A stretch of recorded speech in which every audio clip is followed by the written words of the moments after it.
Stream started. What's up? Hello.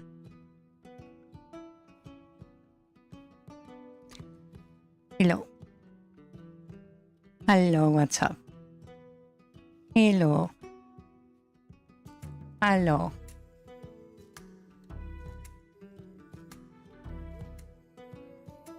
You doing okay?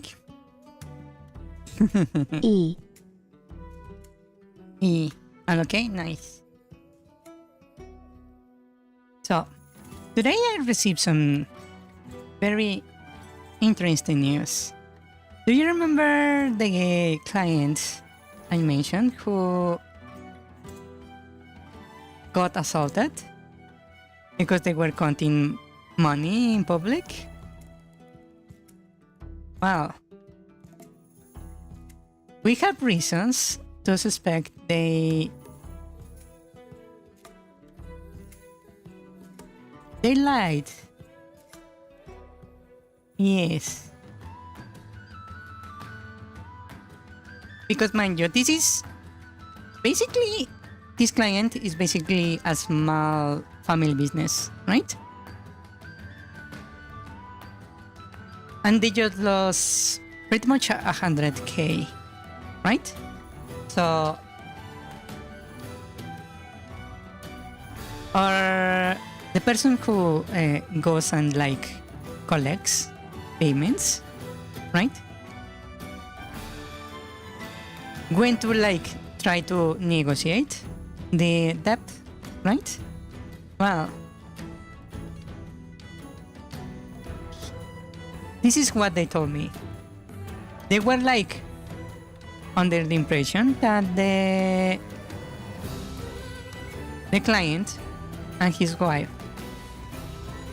were like fighting, right? And they were almost divorcing. And they just lost 100K, right? So our guy walks into the store and he notices that the store is really well stocked. Basically, they have all the shelves full. The merchandise looks like new, right? They look like they had just been like unpacked and put on the display, right?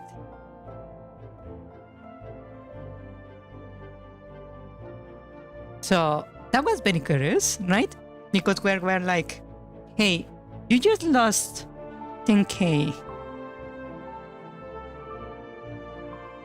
and you are like a small family business? How the fuck have you new merchandise? If according to you, you still have like not paid your providers? So he goes, basically the one who visits the store went to other clients that are basically in the know in the area. And a lot of people are saying that, yeah, we also heard they were like about getting divorced. But funny enough, the last few days, they seem to be pretty like lovey-dovey, right? They look like a regular couple. So now my guy is like, were they trying to like play the victim so we wouldn't like charge them or something?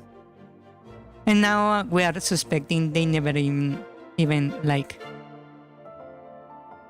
got assaulted at all? Yeah. Ain't that interesting?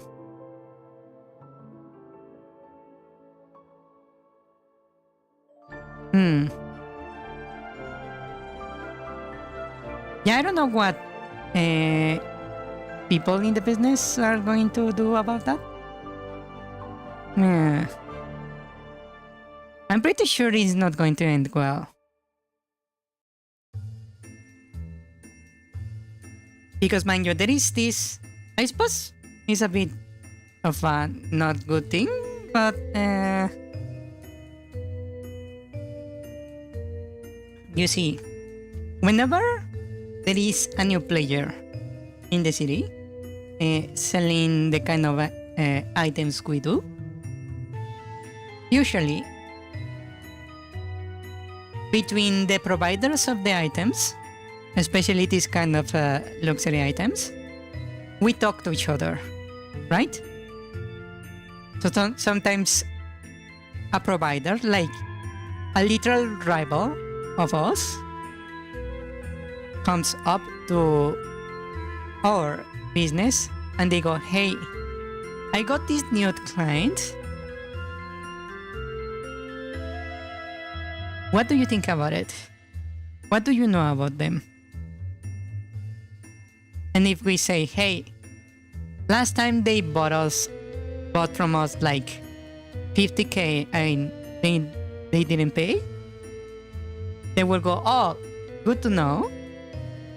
So I can refuse them. Yeah, so basically they can get blacklisted. And not just from our like up type of item, because mind you, our thing is like a luxury item, right? But there is like several items related in that industry that also are like tangential to our item, and we speak to them too. Basically, if we are selling earrings, let's say, we also talk with the people who sell necklaces and finger rings, right? And that kind of stuff. Shut the fuck up! Shut the fuck up! What the hell do you want? What? Why are you suddenly getting spamming? The hell?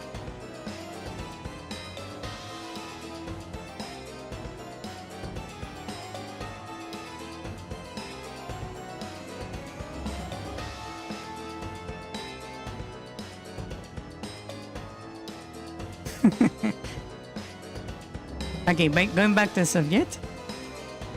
Yeah, they can get blacklisted. And not just from our, like, item set, but from, like, surrounding item sets. Yeah. Also, something really funny happened. So, there is this one client we have who refused to buy from us this year, right? Because they say, hey, I'm going to become a provider, right? So they go speak to the factories, get a deal, bring the... Is this mutual trust or spite for the client? What you mean the blacklisting? It's not so much spite, it's more about money. If we think you are not going to pay, we won't sell to you, basically. Because mind you, if it were for me, at least like 2 or 3 of the clients we have, I will not sell them to them. Because I'm very spiteful. So I'm pretty sure it's not out of spite. It's more about money. Yeah. There is like this client that refuses to pay, as in if you go like ask them to pay, they will go, oh yeah, here you go, and they give you like $500 on a 500K bill. So you have to do like 1,001 like visits to actually get the money, because they always like just pay you with like a little bit of dime. every time, and it's really fucking annoying, right? And there is this other client that is like always disputing the amounts. Like, no. I bought this much, not that much. And you told me it was that price, not this price.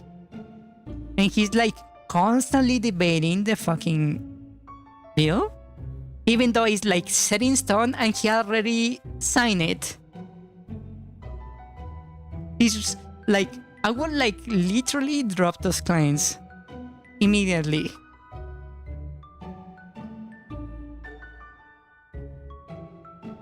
And there is this other client that is like just really fucking sketchy. That they are like, oh yeah, yes, don't mind you. I will pay you, I swear. He's like, they have this demeanor where it feels like they are lying to you, right? And because of that, our seller doesn't want to like give them too much merchandise because they are afraid they are going to like just randomly disappear, right? But this particular client, the sketchy one, he always pays. It's just really fucking sketchy. So yeah, there is some clients in the business. I'm like, I wouldn't be doing deals with these people. Yeah. Also, there is one client that refused to pay 2K pesos from one bill. They owe us 2K. And mind you, the bill was of 60K. And I don't know why they keep selling merchandise to this one client. And I'm like, I will first ask them to pay. Why are you like selling them merchandise? And they are like, yeah, they failed to pay this one time, but aside from that, they paid really well. And I'm like, what are you doing?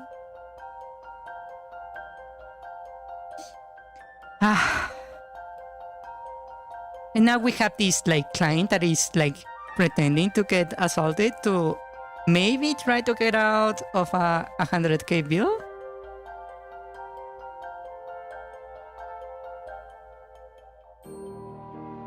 So it's painful.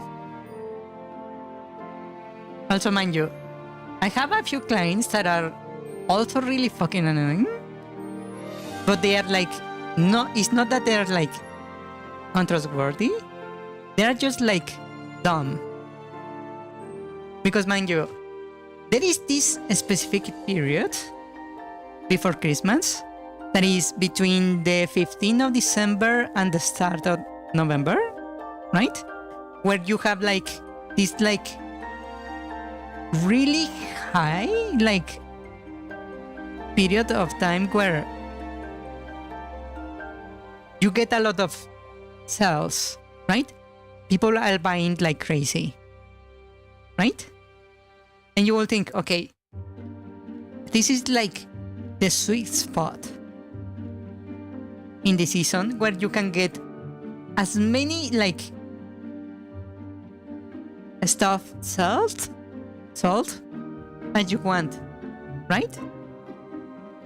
It's the period where you are like basically doing laps to the stores because they run out of inventory, right? In the same day. So it's very hectic and there is a lot of sales. Well, we have a few clients that during this period of high sales open their stores past 12 o'clock and they close around 4 p.m. Even though the sales start from as early as 7, a.m. So they lose like half the day of sales. And I'm like, why have you not opened your store? Like, what the fuck? And you know why we notice this? Because they tell us, yeah, I need like this amount of items. Yes, for tomorrow. Okay. So our dude goes to deliver, right? And he goes to the store at 12, at midday, right? And he finds the store closed.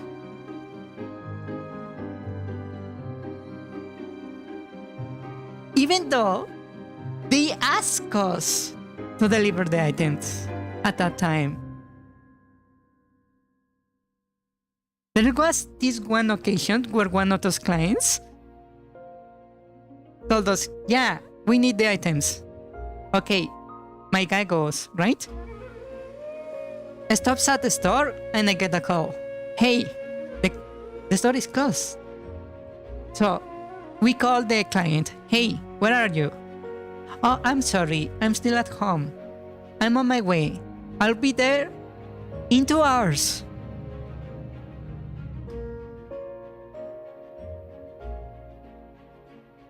And I'm like, piece of shit, do you think you are the only person we are delivering to?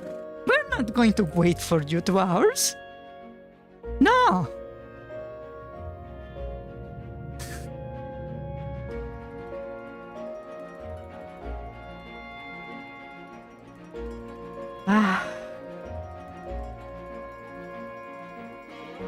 Just break the window and throw the items in. Do you know what we did? So, we go to the store next door and we tell them, hey, your dumbass of a neighbor is not here. Will you be willing to receive them? And you can hand them to them when they come. Whatever day they come, because we are not even sure they will arrive that day. And sometimes they say, yeah, sure.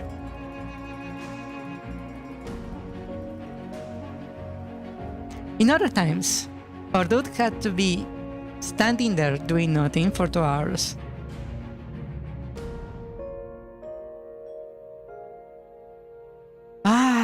These people. Yeah. It's really painful. Sometimes. Yes.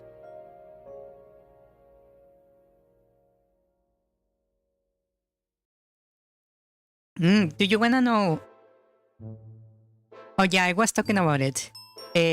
We had this one client who said, hey, I'm not going to buy you the items this year because I'm going to order my own from the factory. I'm going to become a provider, right? So they buy a full-on truck of merchandise, almost identical to ours. Not quite the same, but almost there. Okay. They hire like a random driver. Maybe I mentioned this before, right? They hire a random driver, not one specialized on handling or kind of merchandise, right? I mentioned it's very fragile, right? So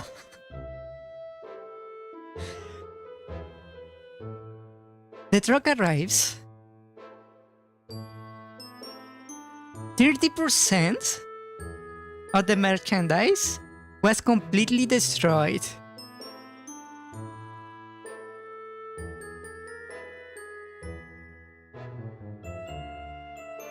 Why?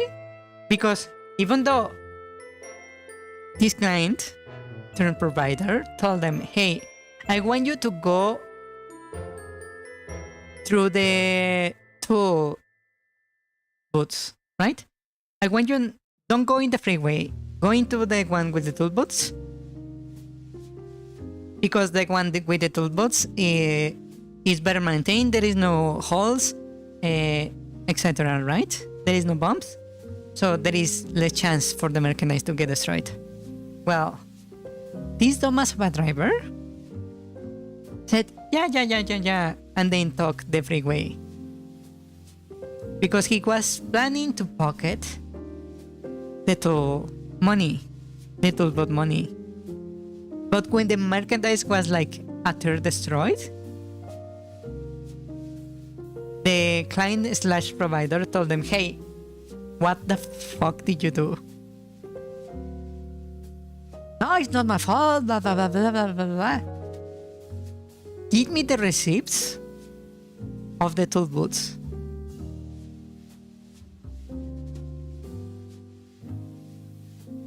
And because the driver could not provide it, now the logistics contractor, because it's a corporation they hired for the transport of the goods, now they had to pay a shit ton of money for the damaged merchandise. Okay. This provider lost like 30% of the merchandise, right? They like salvage whatever they have. Okay. Because they are a new provider,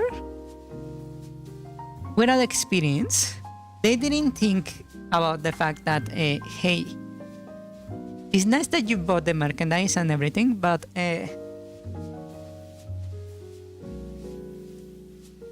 who are your clients? For who is this merchandise exactly? Turns out the provider never bothered to get clients. And mind you, because they don't know the timing of the season, they cannot get clients. Why? Because we and our rival already supply them with items. So they cannot sell the items because they have no clients.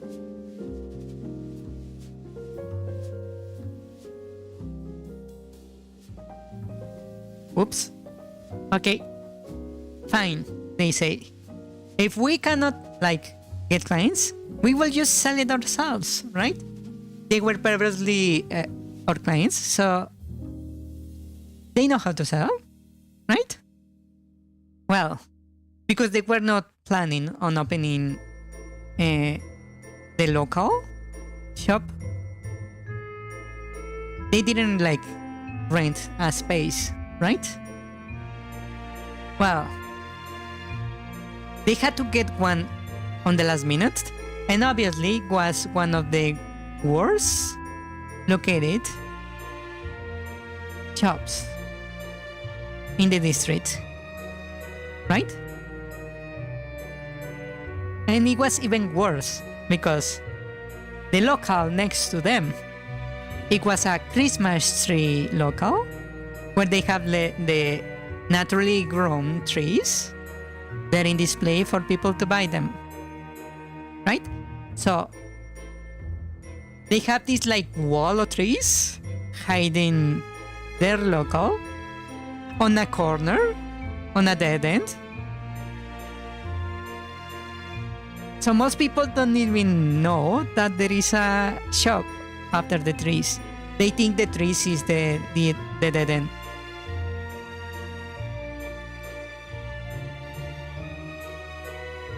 So half the season goes by and they didn't sell anything.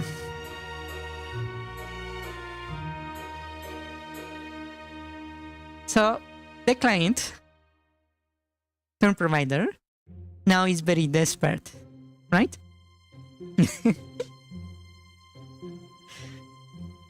So they go to our rival and they beg them, please help us sell the merchandise. Or obviously our rivals agree with a commission, which sucks for them, for the client.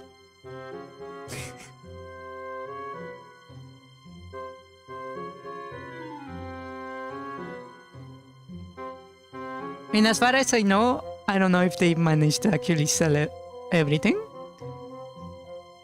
Last I checked, they still had like 30% of their inventory.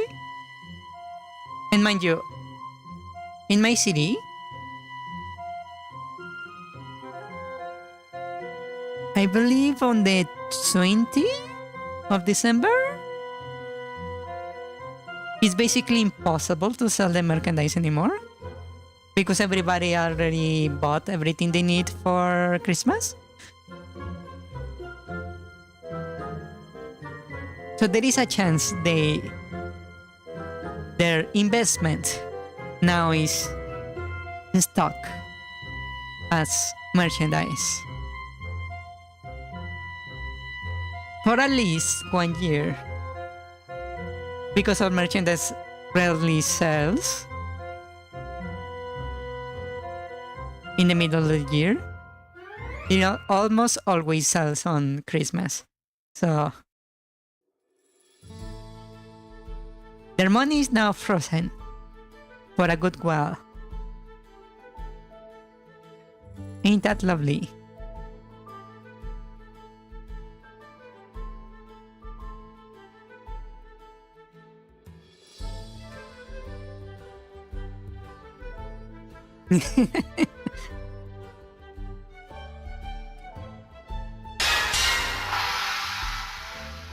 Hello, Basil. Hello. Yeah, it was really funny. Beans 2, the call of the can. Beans 2. Hello. Yeah, that was really funny.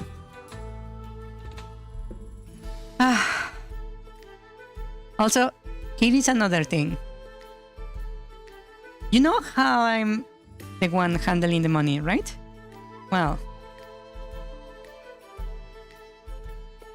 today, the person who is basically my boss told me, hey, I need you to buy this factory 100K from the account you're managing. And I'm like, are you sure? Because one, that's like a seriously big amount of money. It's for sure going to trigger something in the bank, right? And two, the account they gave me to move the money to is not a business account. It's a regular dude's account. So I'm like, I don't think I will get in trouble with the feds. I will be okay. The one I think is going to get in trouble is the person receiving the money. Yeah. That amount of money is going to raise alert somewhere, right? So I try to move the money, the 100K in a single go. What do you think it happened? This happened today, by the way.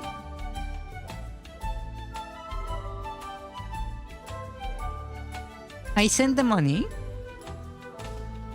or at least for a moment I thought I sent the money.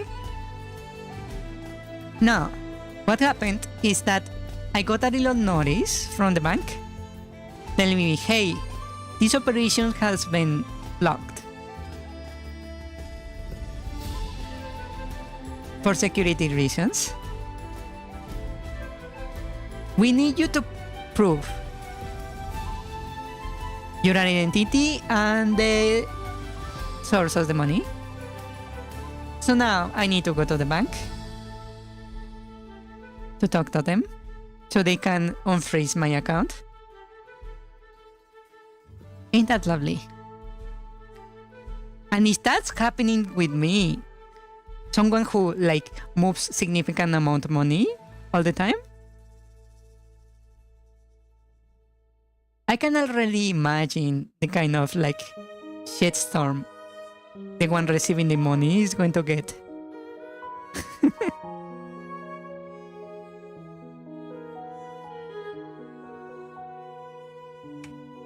So tomorrow I'm going to go to the bank to check that out. Yes. It's a bit of a pain, not gonna lie.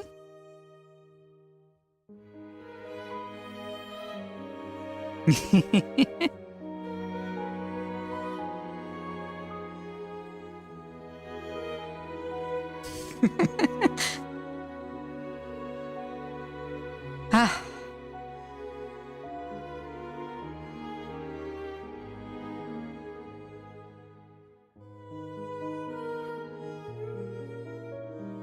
Are you enjoying the abundance of Sims are posting in your Discord? What do you mean? Did I miss something on my Discord?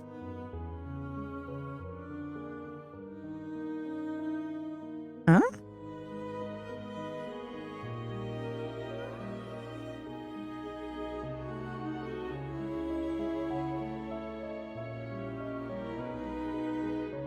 I don't see anything. Well, yeah, I don't see anything.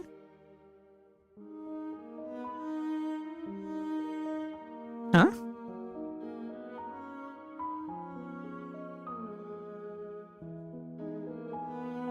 Huh?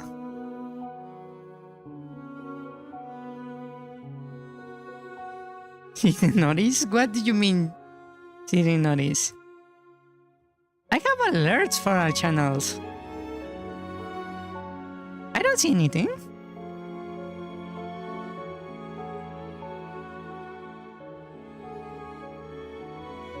Huh?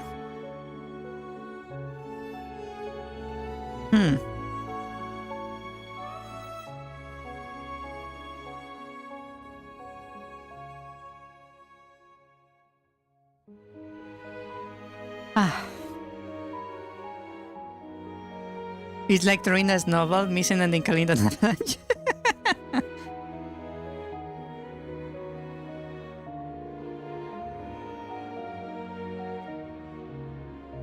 I think it's more effective the thing I do sometimes when I start spawning this.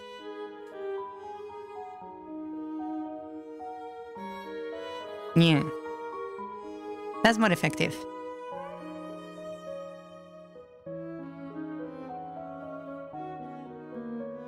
I want to clarify, do you like the snow measures?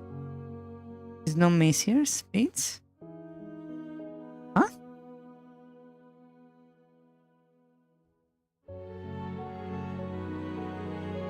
I think I'm missing something. Huh? What does that mean? Hold on.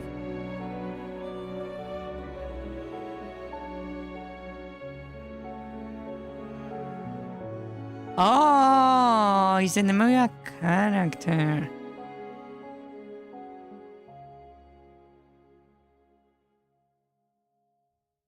I actually don't know who that is.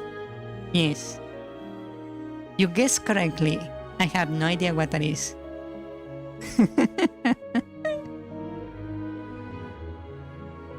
I'm immune. The joke's on you. I'm immune. I have never heard that thing in my life. I'm immune.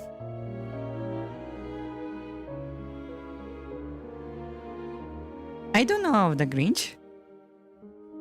I don't know who the fuck the Snow Miser is. But the little video you posted is very interesting, not gonna lie. Yeah.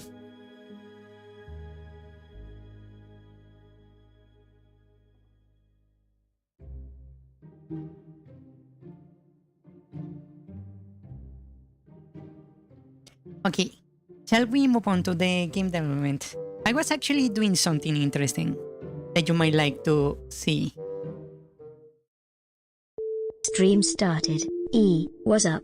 Hello, E. E. So I was doing this. Beans 2, the call of the can. Wow. I'm basically mapping the floors. Not as in I'm going to make like a proper map. It's just so I can actually see like an overview of everything that is in a single level. Right?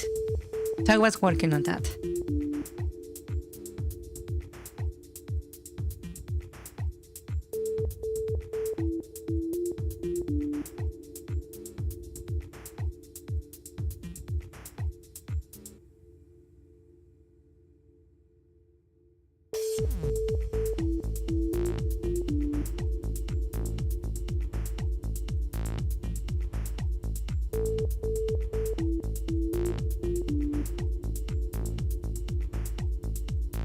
Yeah. Ouch, why?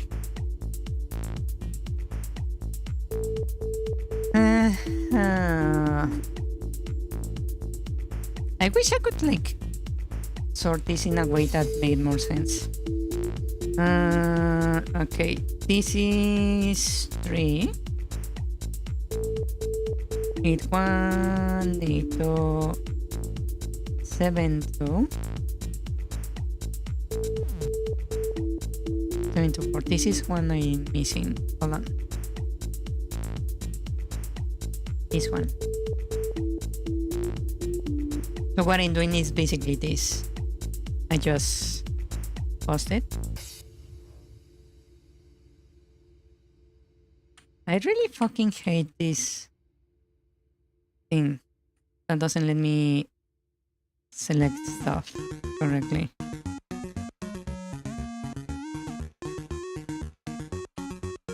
So if we can see the actual like structure of the dungeon, if you know what I mean. Right?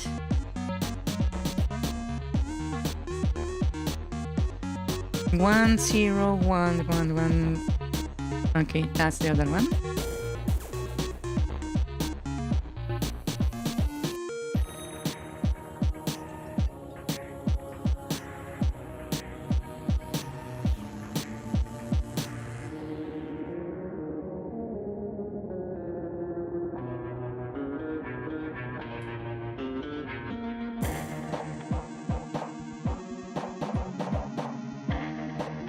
That way we can see the whole place.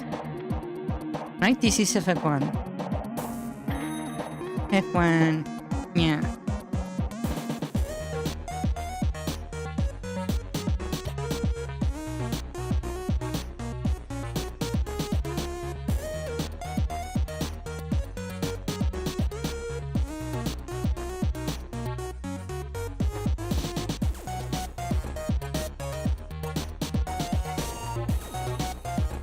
I don't know why just opening like a file marks it as like quick changes. That's something I really don't like about game.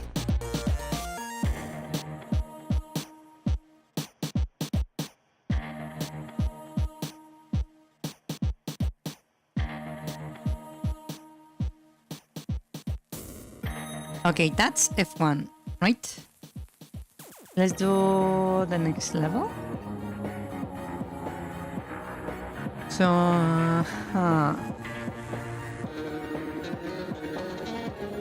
7 1.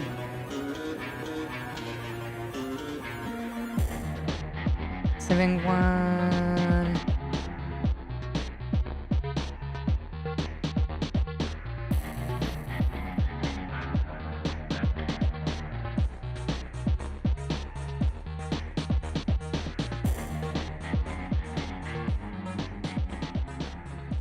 Okay, starts here. I have the files. I made a little program that basically takes screenshots of the different rooms. Yeah.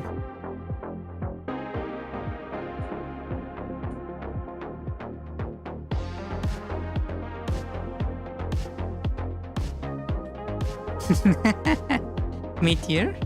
Wow. Wow. Your taste is most refined, I suppose? That's what you're trying to say?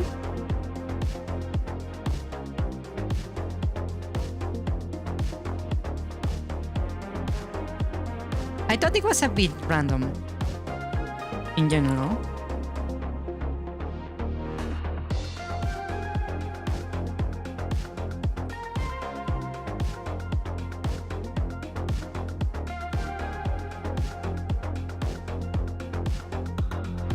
If you're not having a brain aneurysm, it's not enough. Wow, that's quite the measure to use, the metric.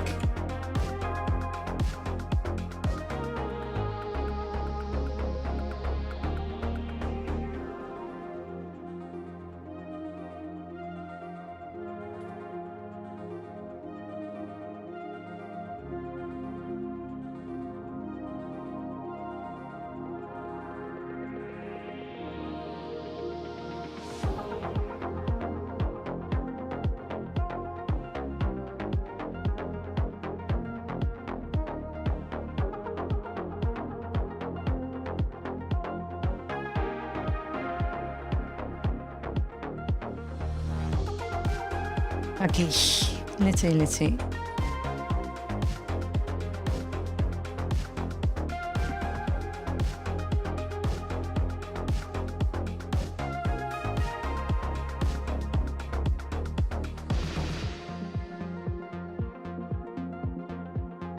If requires context to be funny, it's not funny.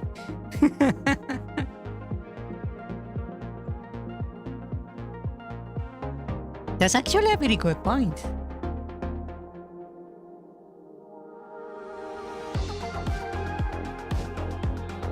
Let's see.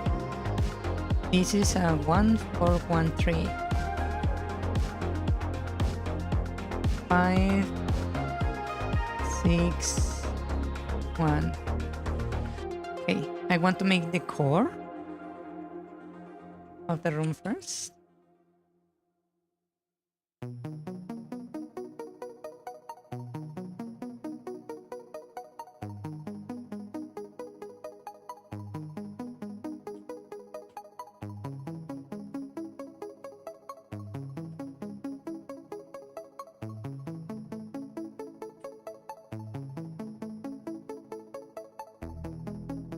Is it me or is it a little bit off? It is a little bit. Is it? This one is a little bit off. Ah.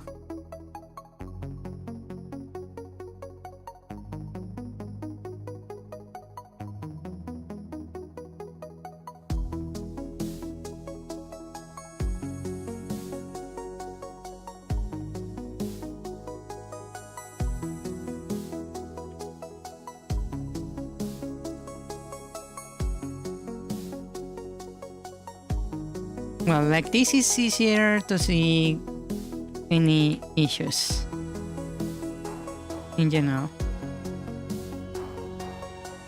Yeah.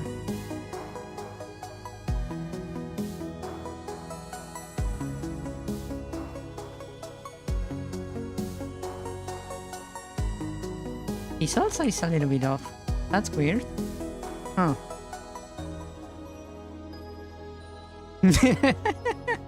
I'm not planning on fixing it.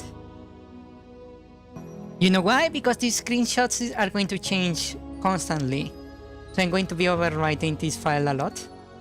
It's not really worth it to be so like specific. Yeah.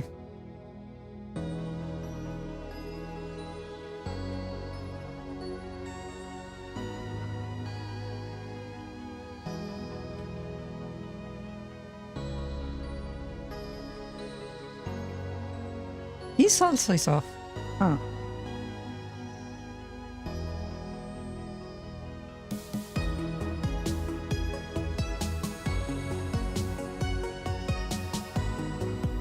Just a tiny bit.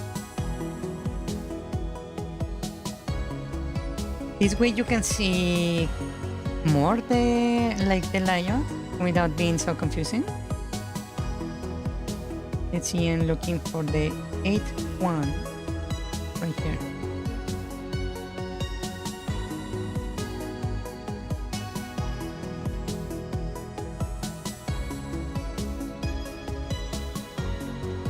Wait, that's not the one I wanted.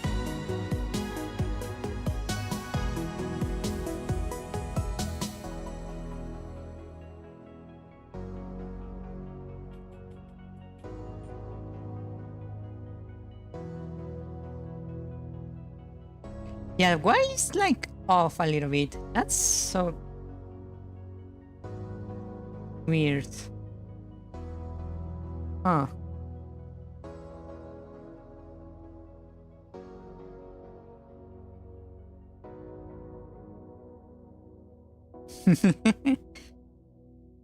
It also does bother me, but I don't want to put the effort to fix it. Like at all. Because I know I'm going to change it. That's a fact.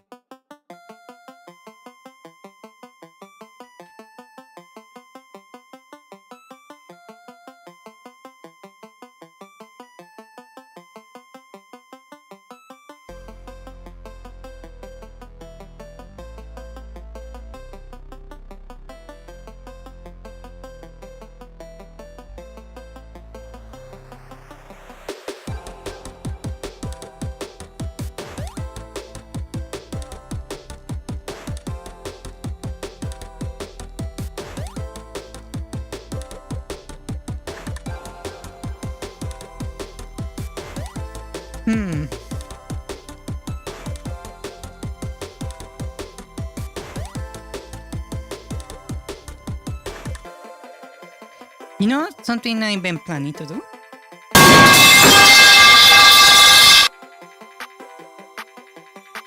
Ouch. Why?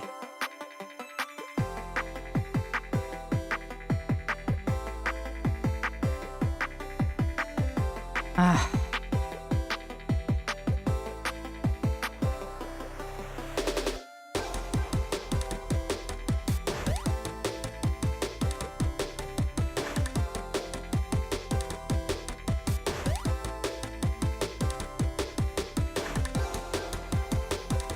What was I talking about? Well, I had this idea that is like a really awesome idea, but it will require me to rewrite the way the maps work.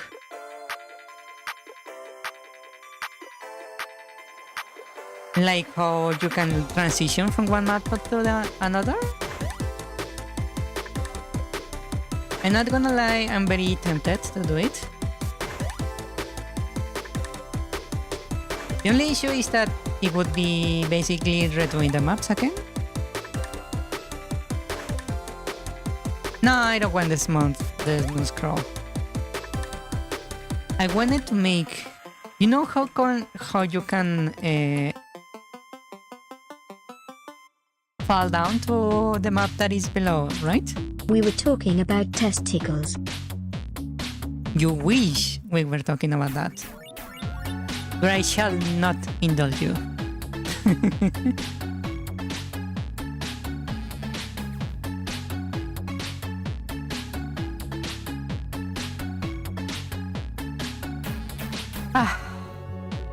Basically, you see,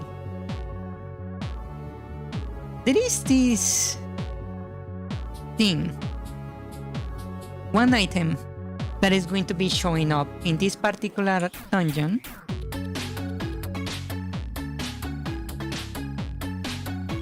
that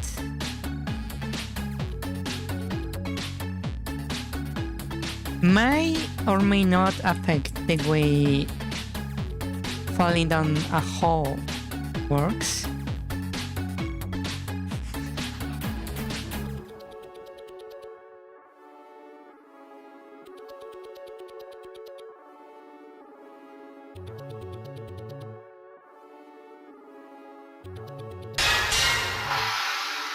Strike not flint to stone, but will to sorrow. I really don't like that voice. Holy shit. So, you see,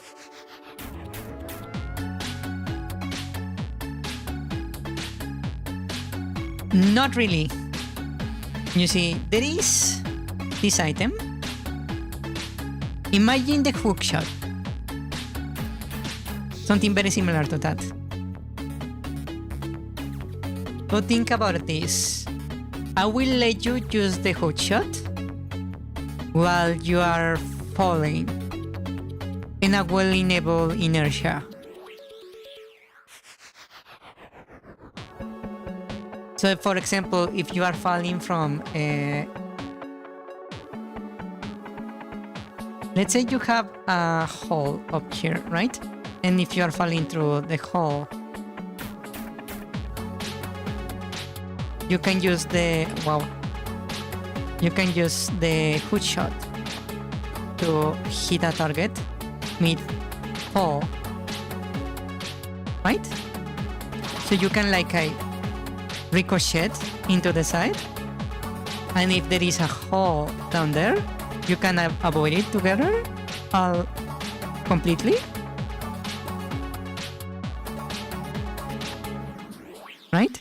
Or even better, if you are falling and there is a hole below you, you can hit the target and not so much above this hole, but swing in the floor below, like this, to reach inaccessible areas.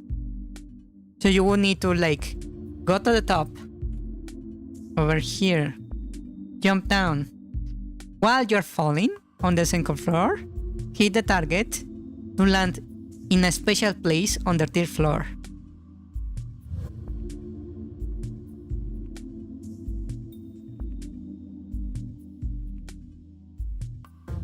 Do you see the vision of what could be?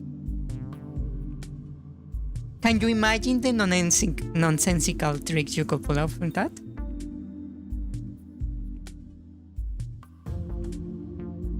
How will that apply? It's very simple. I will like connect all that to the knockback we already have, right? But this would be a knock forward, right? It will be a negative knockback linked to the hook shot attack. And the only thing I need to do is like maintain like speed and inertia while you're falling between rooms. How will you present it to the player? Basically, let's say we're here, right? And you go and jump down into this hole right here, right? When you jump down, you will see the floor below. This one. But instead of just like appearing where you fell, like currently, you will see your character falling to the position where you are going to end up, right? In the meanwhile, when you are falling, you are able to use the item to, for example, hit a target, allowing you to alter your course like this. And let's say you hit this hole right here. If we keep the same like speed down here, you will appear here with basically this angle of access. And if we have like a little like hole here to land, you can like reach a nuke or something of the sort. Yeah. That's the idea. Does it sound like doable?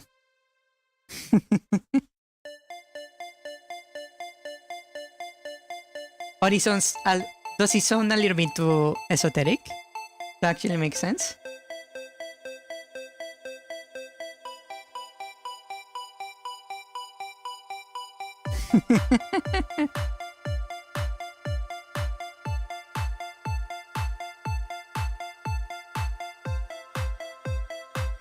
Really? Listen, I bet I can put it to work right now. Hold on. I bet I can actually make a prototype of the functionality in like 5 minutes.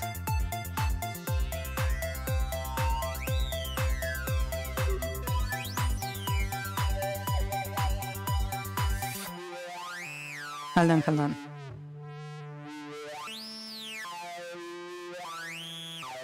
Maybe I'm not like explaining myself correctly. Hold on.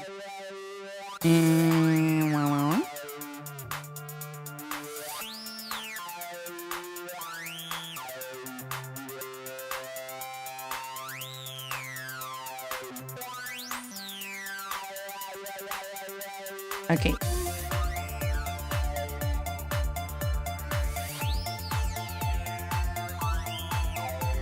Okay. Rooms, dungeons. Let me show the thing.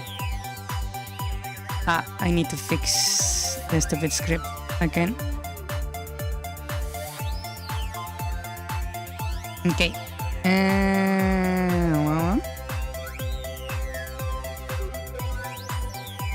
7-0 right here. Okay. So we have this room, right? Does it sound that tricky to present? Really? Okay, so I'm going to do this. I'm going to create an object to make the test. So create object. And this we call this experiment. Oh, I already have something called experiment. Okay. Other experiment. Right? And what I'm going to need is going to be the sprite. So let's call this sprite. Underscore sprite? No, let's just call it sprite for now. And I want it to be the sprite underscore player underscore idle down. Okay. So draw. Okay. So I'm going to show this, right? From bar underscore top is going to be room underscore height plus 64. So we are outside of the room. Actually, no. 0 minus 64 because for some reason the vertical int is engine is the other way around. Okay. So we have our position. Bar underscore position is going to be vector. New vector. New. Come on. Vector 2. And it's going to be on my x comma y. No, x comma top. So we start there, right? So I'm going to do a little for.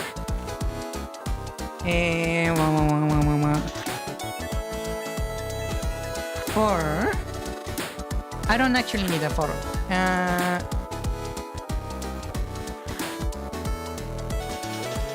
Draw underscore sprite, and the sprite is going to be the sprite we set. A sprite we need the asset, the subimage. Let's call this index. Bar underscore index equals to 0.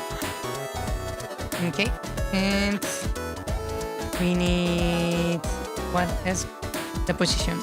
So underscore cos x comma cos y, right?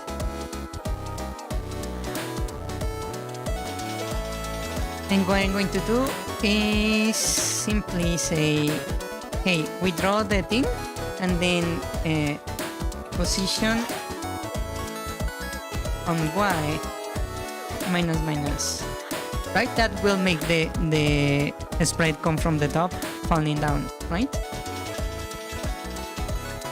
And to determine where we are going to be, I'm going to just set alpha. Set alpha, let's put it to open file. And let's not forget to reset it to what it's supposed to be.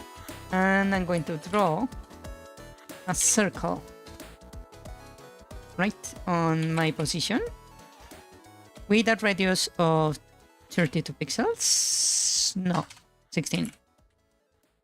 So I'm going to be basically making a shadow by setting the color to C_black.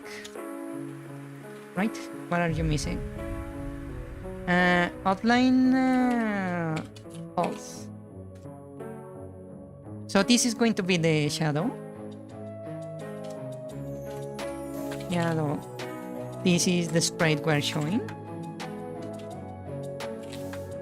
Right? So now if I grab my little experiment and I put it right here, right? Let's put it over here. This is what we're going to see. Oh, I forgot to put the limit, so it's going to be falling forever. Whatever. That's the shadow. It doesn't look that good, not gonna lie. The Y didn't do so well, huh? Okay. So this position minus let's then move this over here so I can make it a global variable, and I will also set the top. I don't need. Why am I doing this actually? This can be just minus 64, right? Index also I can just move it over here. Index equals to 0. Okay, and that can be as it is. Create. No, I need the step event, and we are going to just say index plus plus and position dot y plus plus, like that.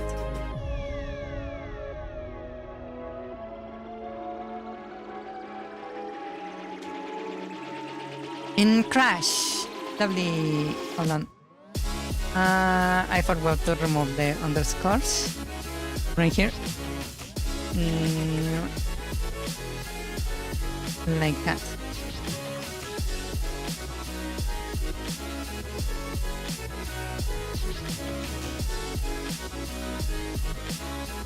Whee! Okay. Let me draw the shadow before the sprite so it doesn't shadow the sprite. The movement is a little bit too slow, so let's make it more bigger. The index might be a little bit too slow also. Actually, let me double the speed.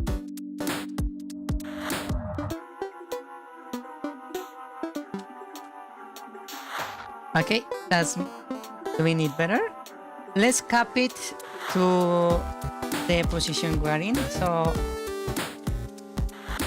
if or position.y is greater or equal to 4y, then we don't do anything. So I need to invert this. I will just put it to less.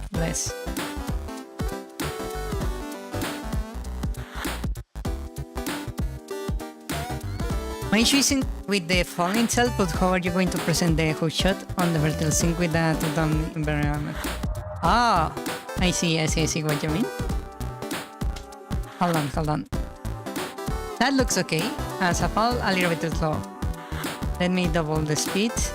And I will move this below so it's more clean. Right?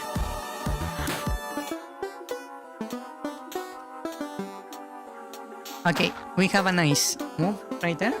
I forgot to set this to white again. So draw, set color to underscore white. Okay. So this is how this is going to work. Ready? I'm going to have another position. Let's call this m_position equals to new vector 2. And this is going to be mouse x and mouse y. The position of the mouse. And mouse on left down.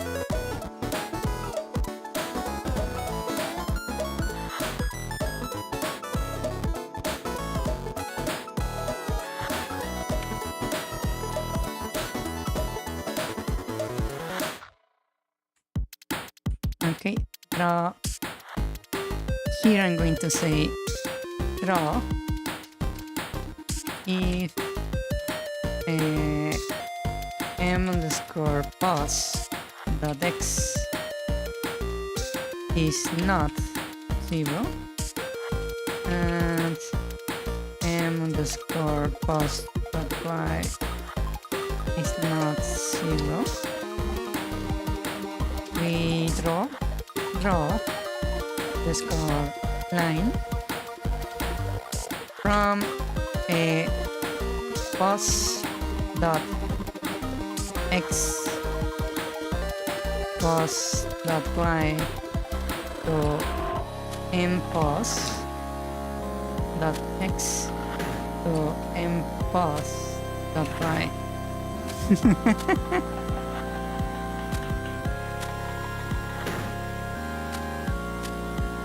It's hard to represent the depth per second in a way that doesn't sound confusing. Really? Hold on. I'm getting there. This is going to be very like... it's not really working. Left down. Oh, I see. It's because of this. Hold on. This is not the way I need to do that. Stop. If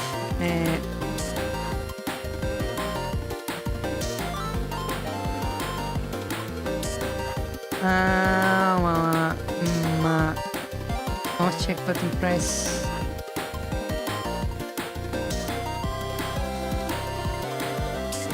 I believe it's 0. Hold on. Is that the correct? Hold on.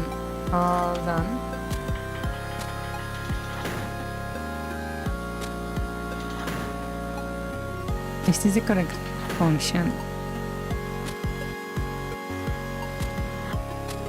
Okay, there is a shorthand. Okay.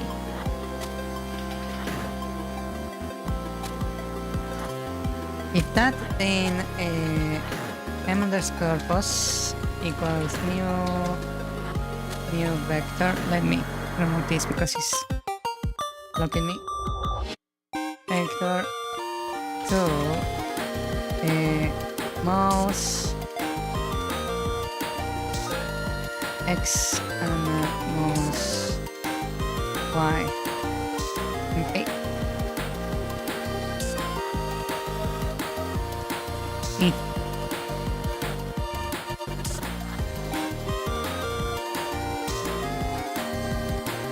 Damn it. Okay.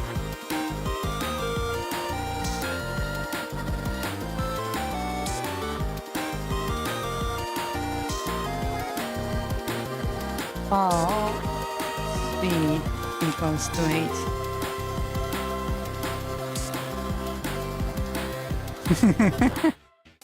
Because since it's practically at the moment, imagine it will be difficult to discerning the on the y-axis at the moment of yes. I see what you mean. Yes.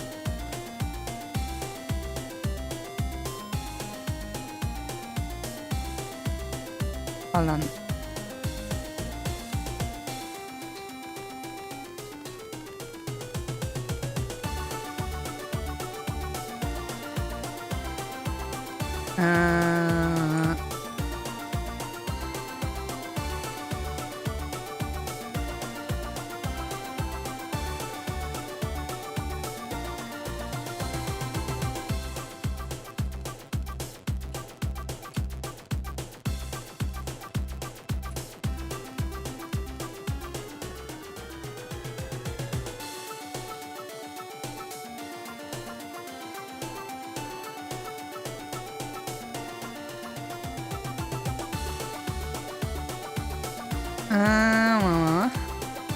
If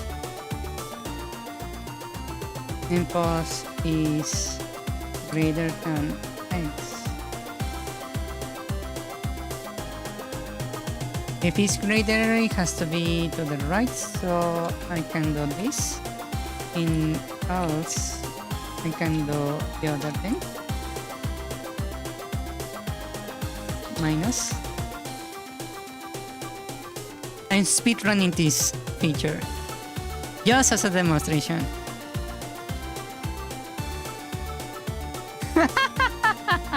Okay.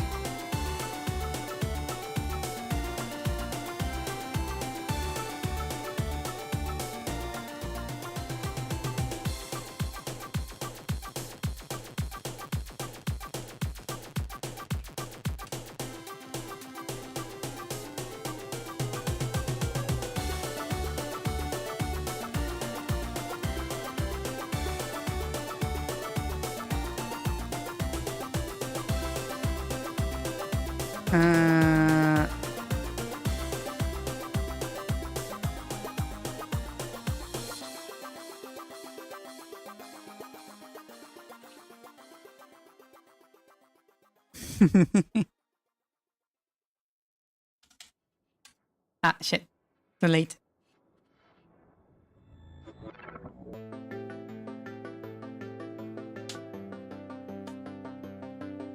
Ah, it didn't quite work.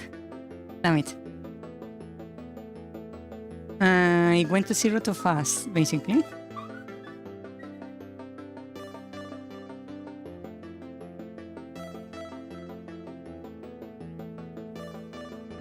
And this is not working either. Ah, okay. .x.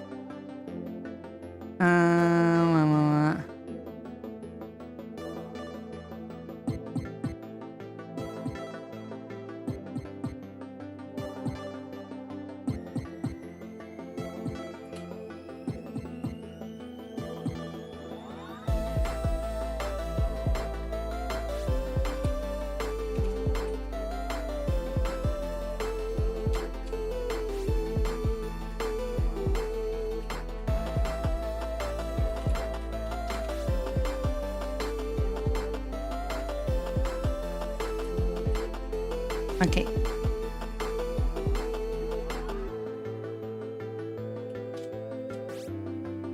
Damn it. I'm too slow.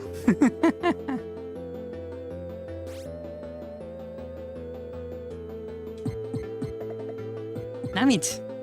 Come on.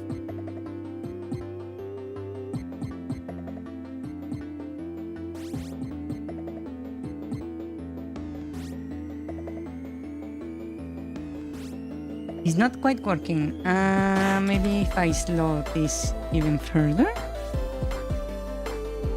Also, that is not working. Too fast. So let me cut that in half. And the position has to be.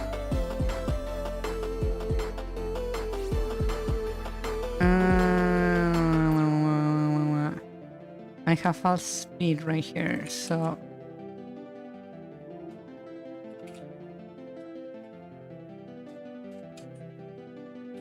like that, so we can control both directions.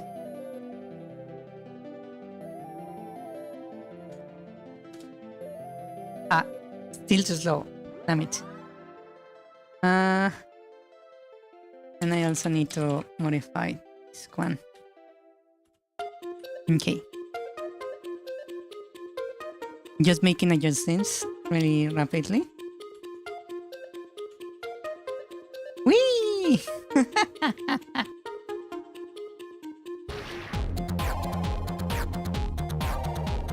See, I'm Spider-Maning already.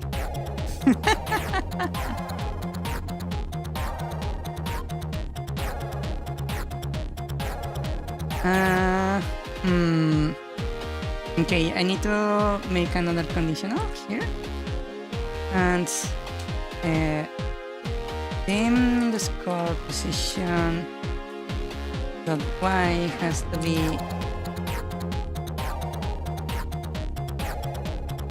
less than or position dot y. Your brain is confused? It's because I'm not doing this swing like perfectly. Sadly. Not yet, at least. There we go. Did you see that?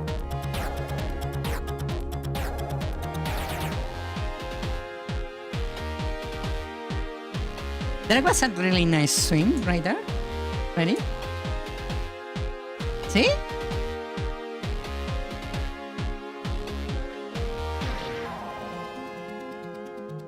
Could have robbed the game.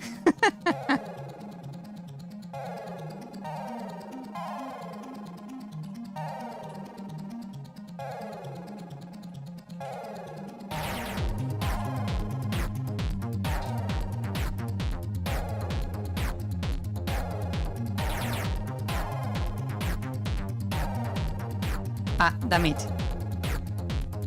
I'm too slow.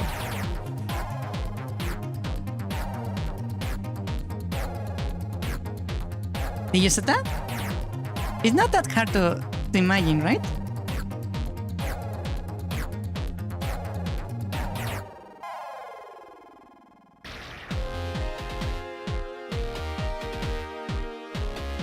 Now swing directly off. Let me see if I can.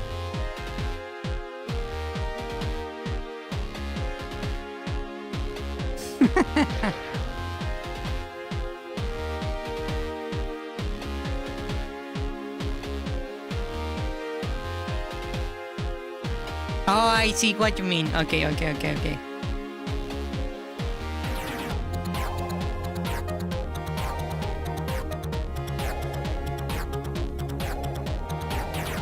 Okay, let me imagine that.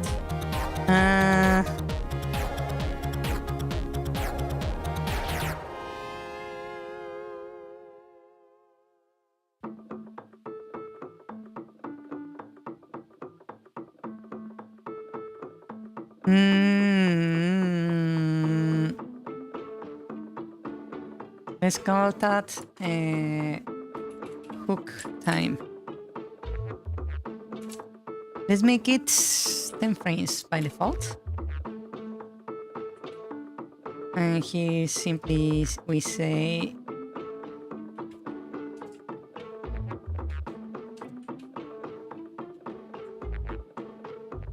right, and when we click we set the hook time to 10. Okay.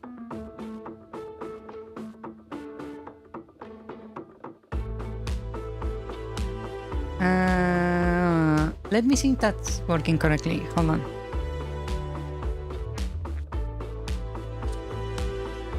Ah, shit.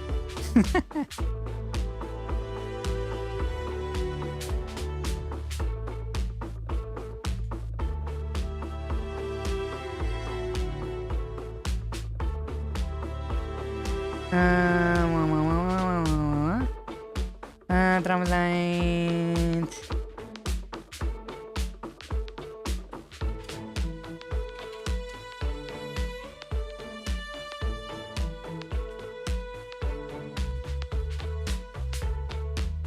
Okay, greater than 0. So that minus minus. Okay. The Y movement is the one you cannot imagine. I can imagine it.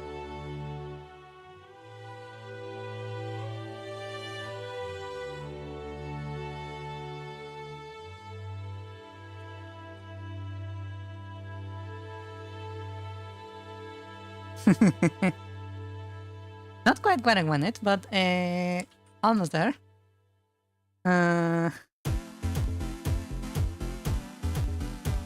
Mm.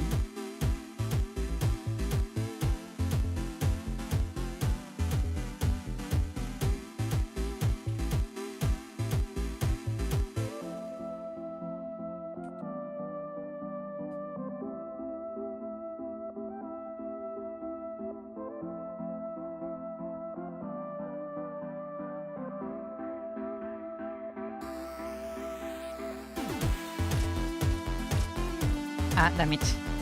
Come on.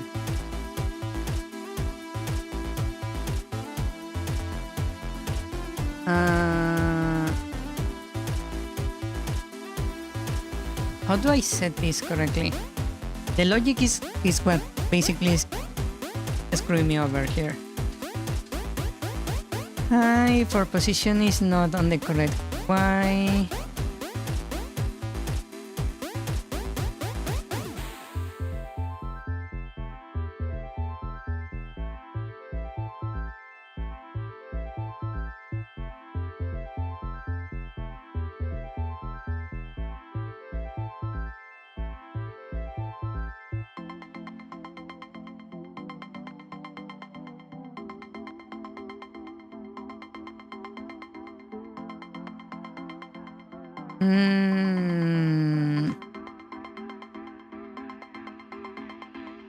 Okay.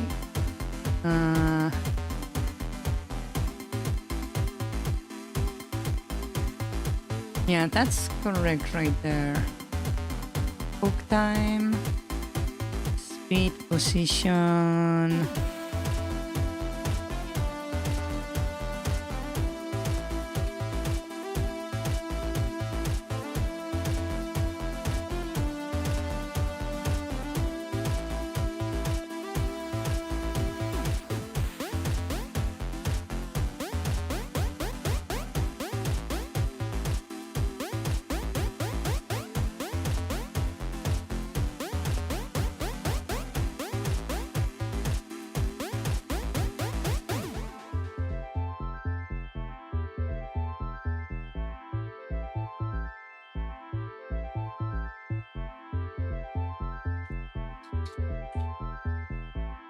Status subposition, this is what affects the movements.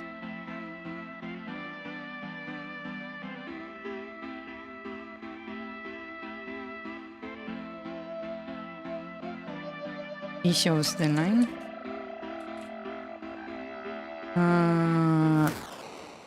If we have something, we don't need this. Half speed greater than 0.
Like that?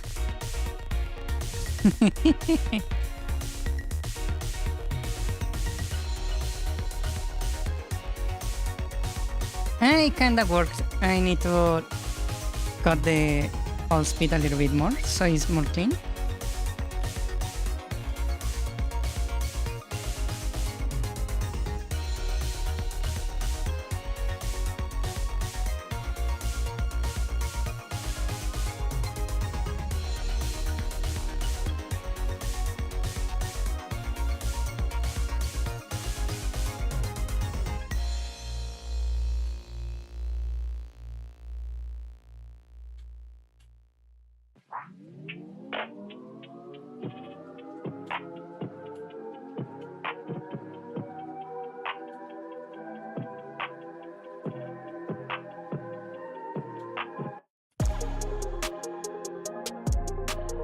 Does that sell it?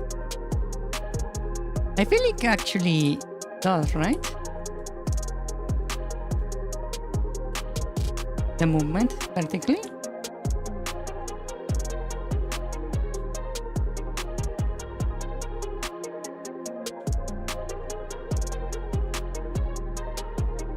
It's maybe because the speed is not changing fast enough.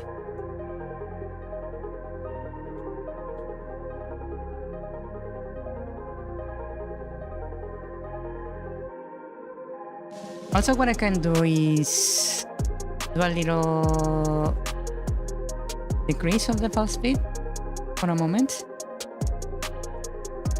So in the speeding pulse speed, let's put it to something like this to make it more clean, the jump.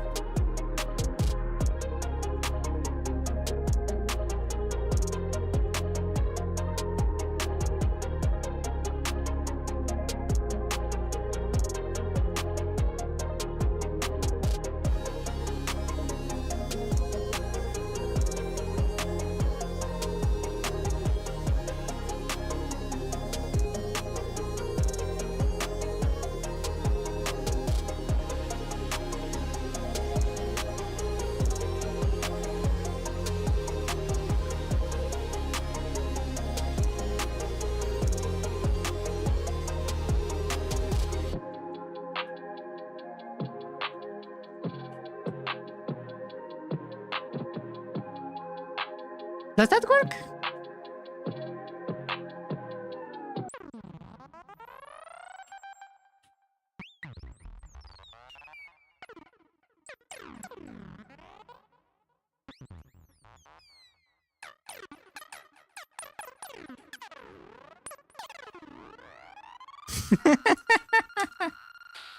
Come on. Tell me if it actually works or if it looks weird, very too weird. You don't see it?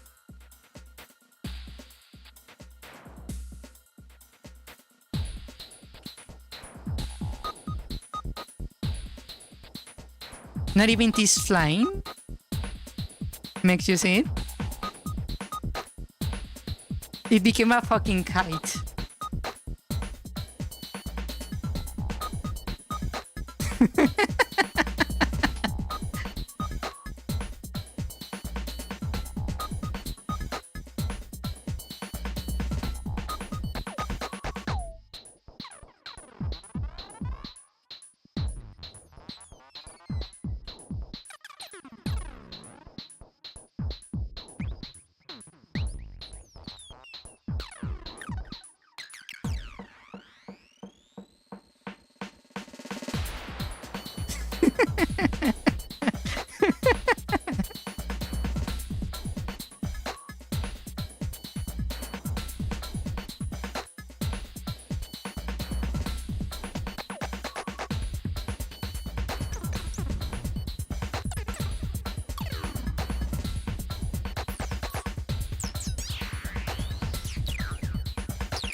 Maybe it's because the background is not like detailed enough.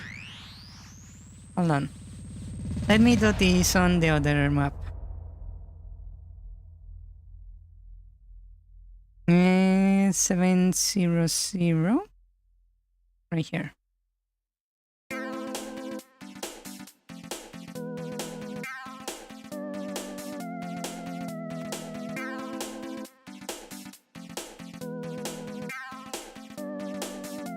It does look very junky.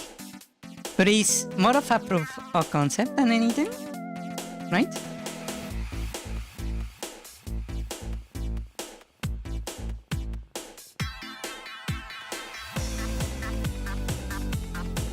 Whee!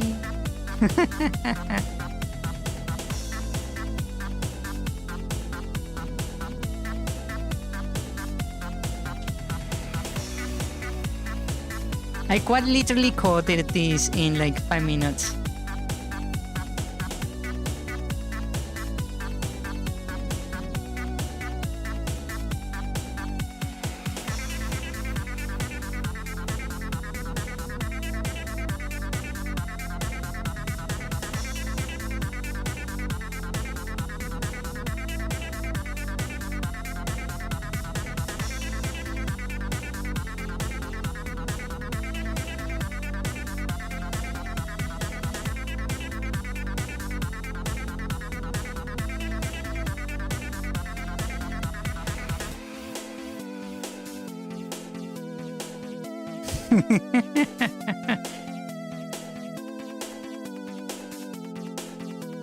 Right? Actually, there is a very way for me to demonstrate this. Hold on. Position dot y. I'm going to just add like 10. Actually, let's make it 64.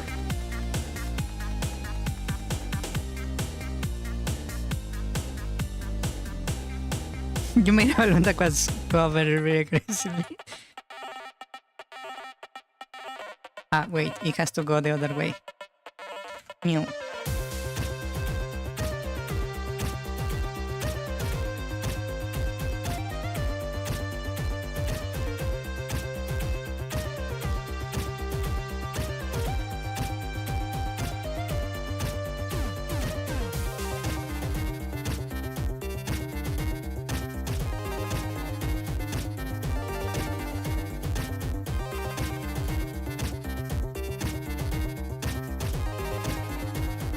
Come on, don't be so aggressive, come on.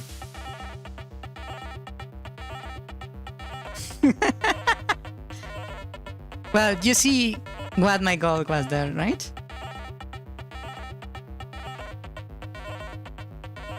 And I can kinda make it like jump. Wow!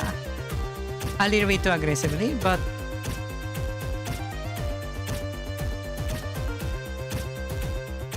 right? Wow!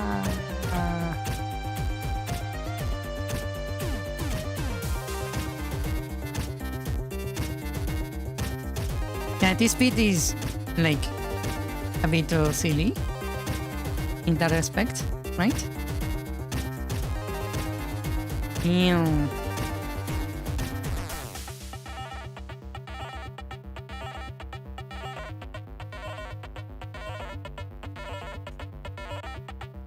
But you can see the idea of what I want, right?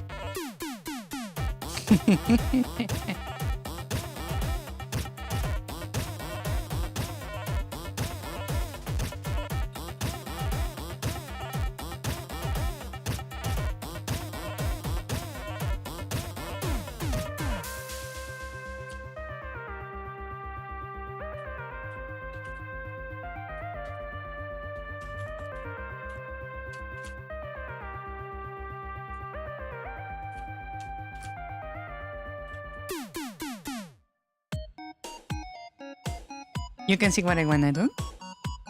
Now imagine this when falling between floors.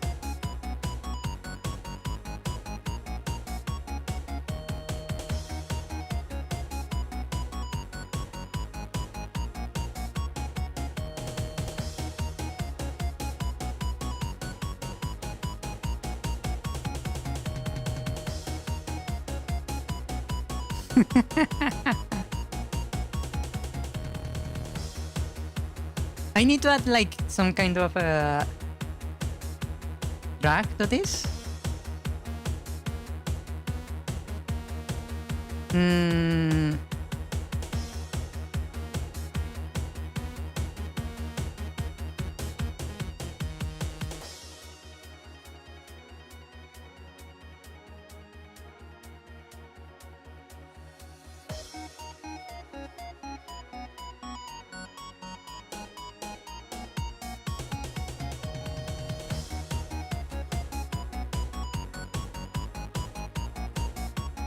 Let me add some track so it's not like flying everywhere.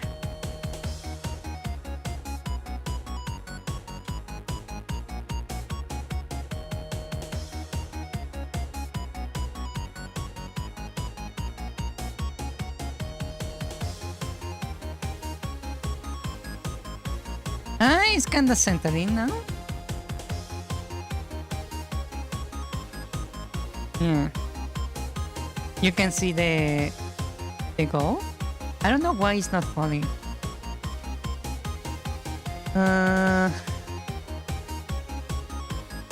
Most vertical speed minus. Fall speed minus 4. If mouse position is greater than y, we go up, the other way is minus.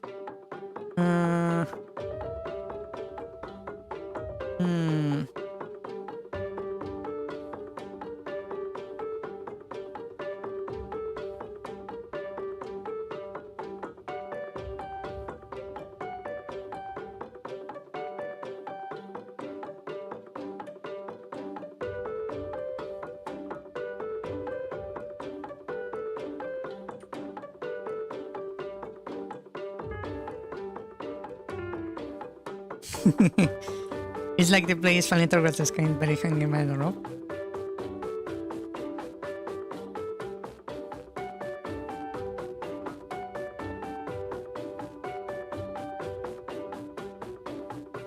If the position is greater than the position, we go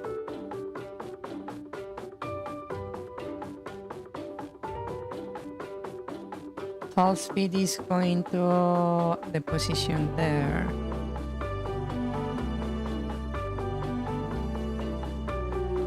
And it's a plus.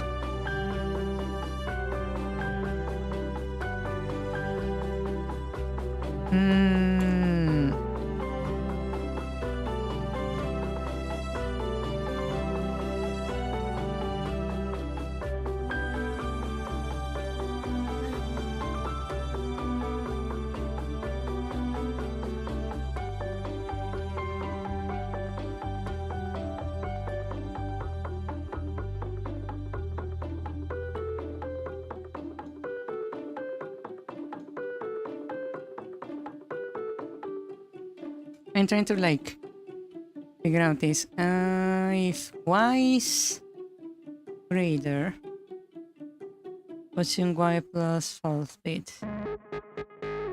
Position y.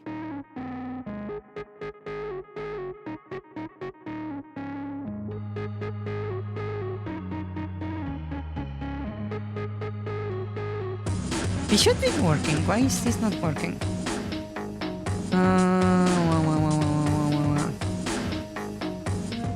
Hold on, my cat wants to leave the room. I'll be right back. 1 second. Give me a moment.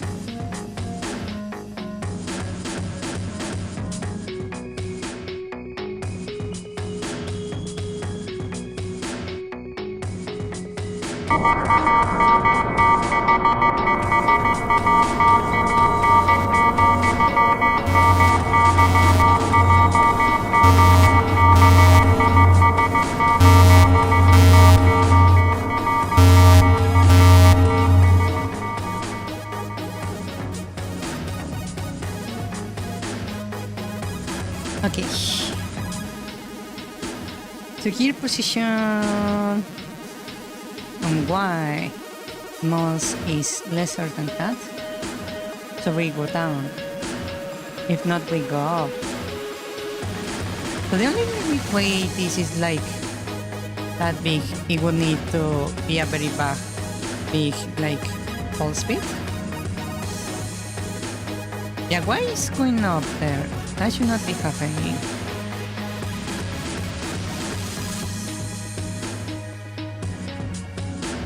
Fall speed minus 4.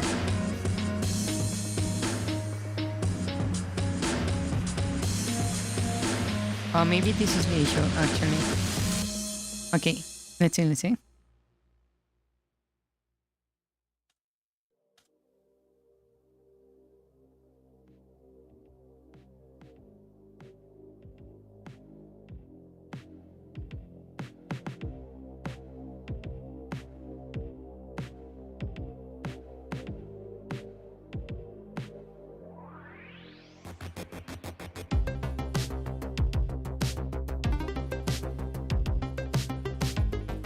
Actually, now that I think about it, I can just set this like this, and that should fix the issue.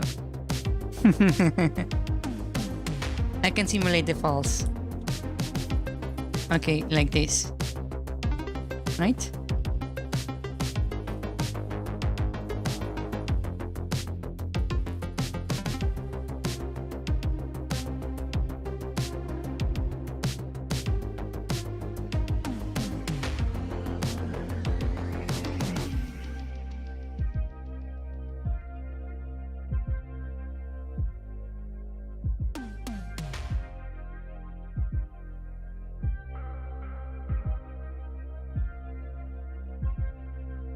Well, you can see what I'm trying to do, right?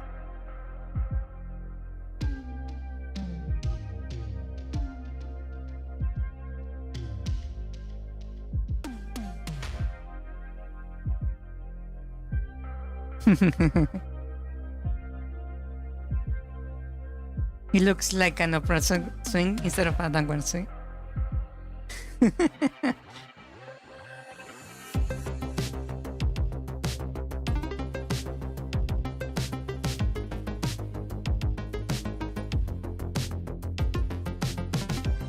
Probably it's because we don't have like an object that actually casts shadows, right?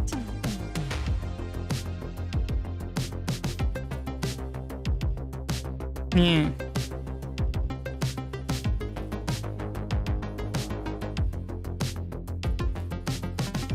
Oh, that's because I said grappling hook as a example. It's not actually a grappling hook. It looks like she's doing a full jump.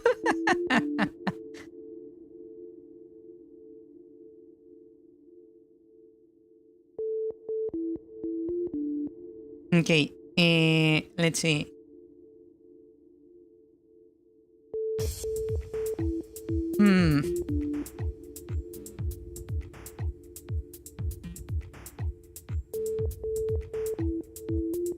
Basically, that's what I was trying to demonstrate. I know it's like not perfect, but I was like trying to like show the falling animation with the thingy like this.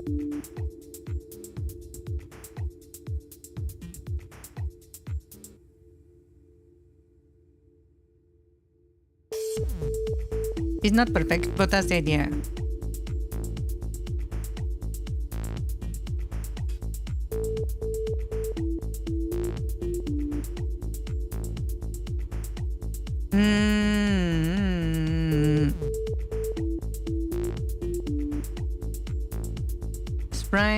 Sprite index false speed. Let's call it sprite horizontal speed, and I can set this at 8. Sprite vertical speed. Then we have our speed. Hook that we don't need. The mouse position. Okay. So here I can use that. And I can set that. For those ones, this is the drag. Right there. I can set these ones to 0.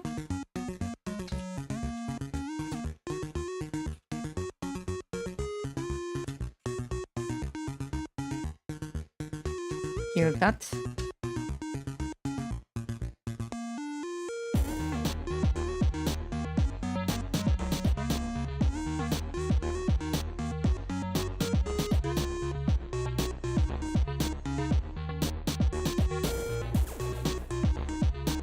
Now we have, well, we are not on the same position.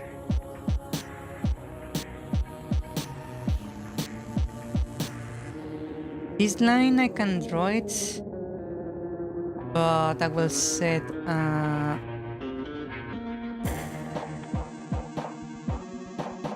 And let's go draw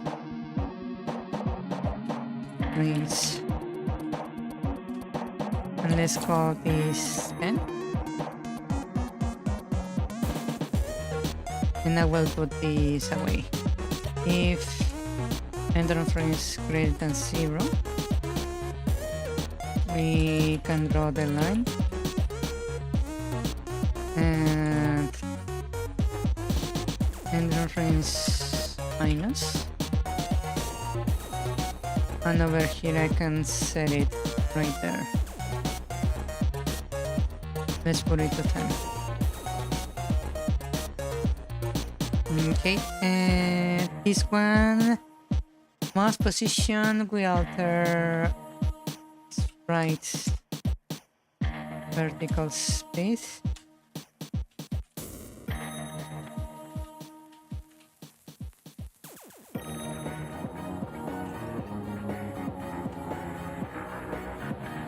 This one is going to be the horizontal space.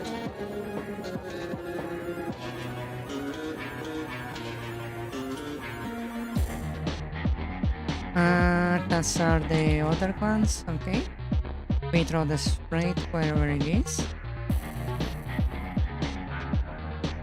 That should fix some issues.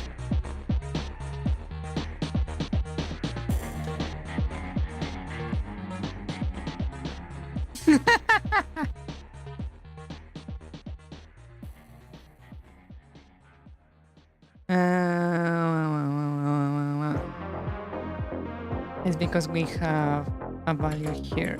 I can set those horizontal to 0, vertical to 8. Horizontal, vertical,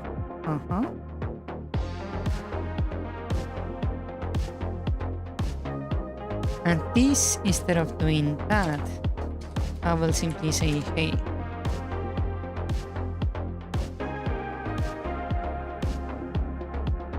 sprite vertical speed, I will put, let's say, -4.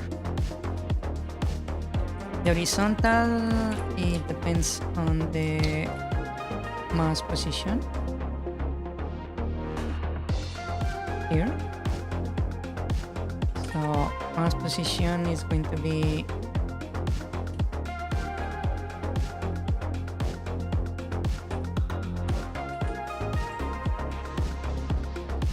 pitch speed, and I will put this to 4. Right, this is positive, yeah. Else I set this as negative.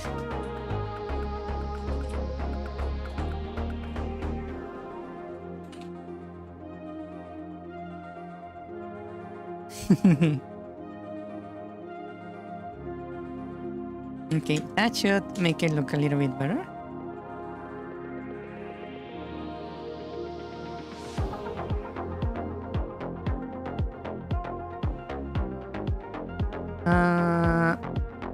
They are not falling for some reason. Oh, I see. Strike not flint to stone, but will to sorrow. X and Y. There we go.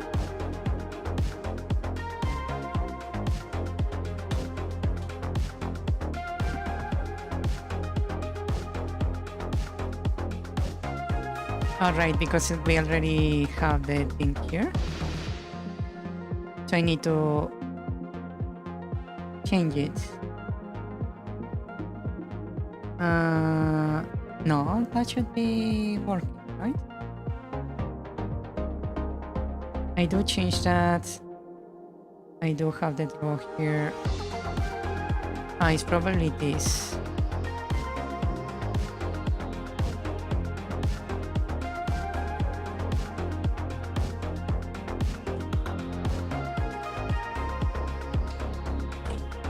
Like that. Estaría crashing out.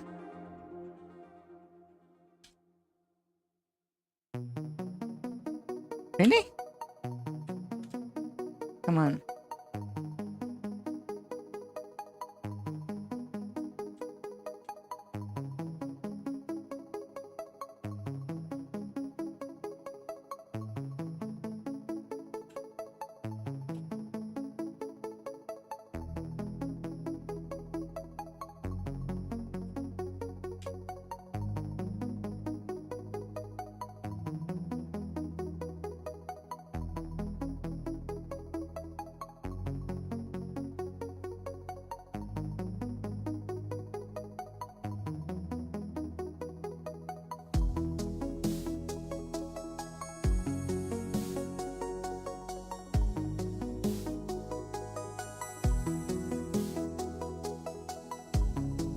Well, it's not like behaving the way I want it to behave, but it's getting there.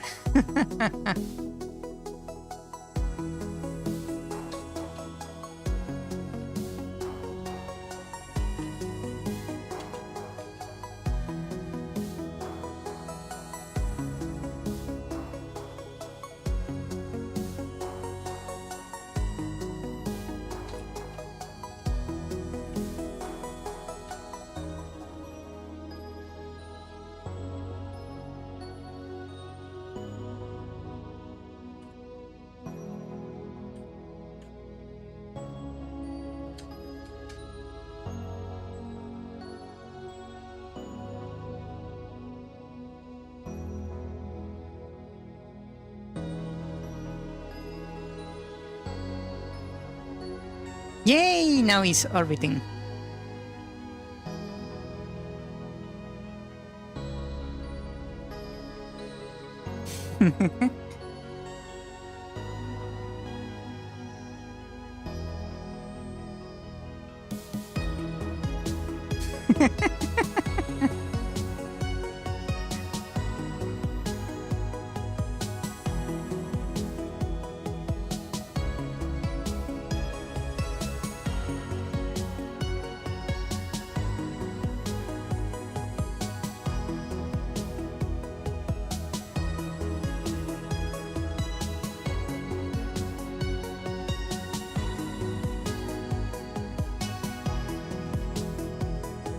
Hmm.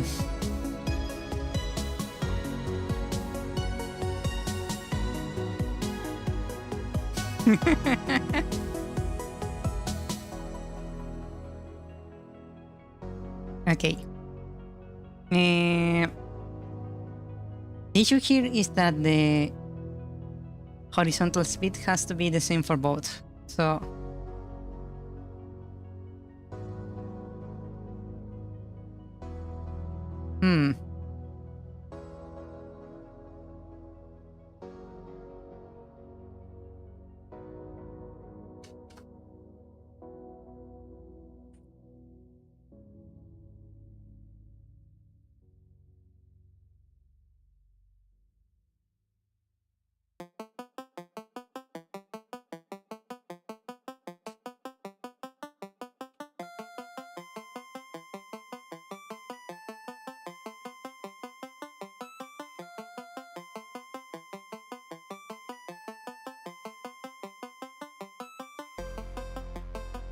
he's flying now.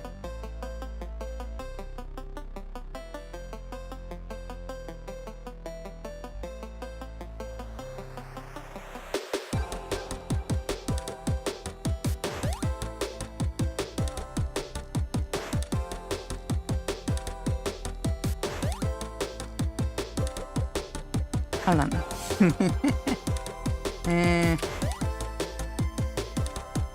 I will set it like this.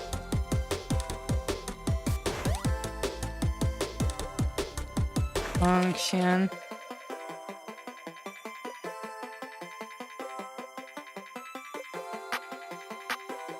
And that's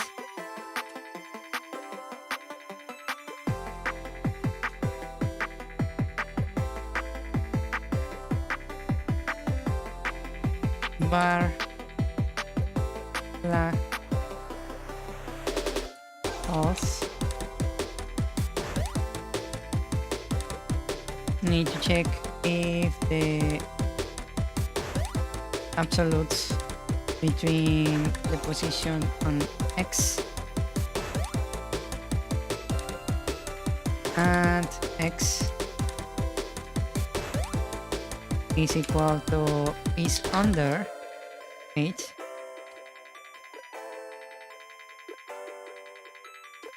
And the same for the vertical.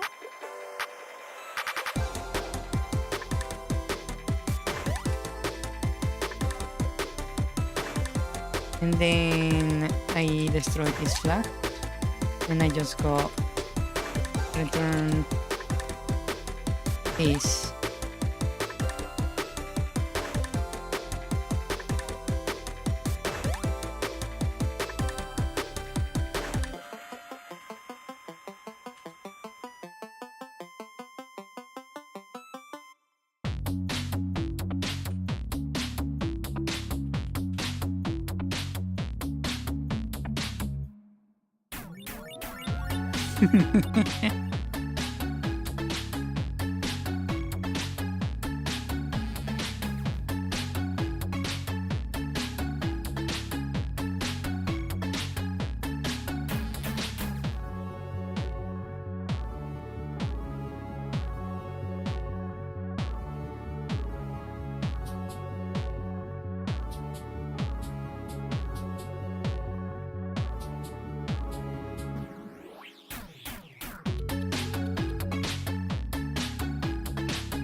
Okay. And now here I just need to say minus equals 9.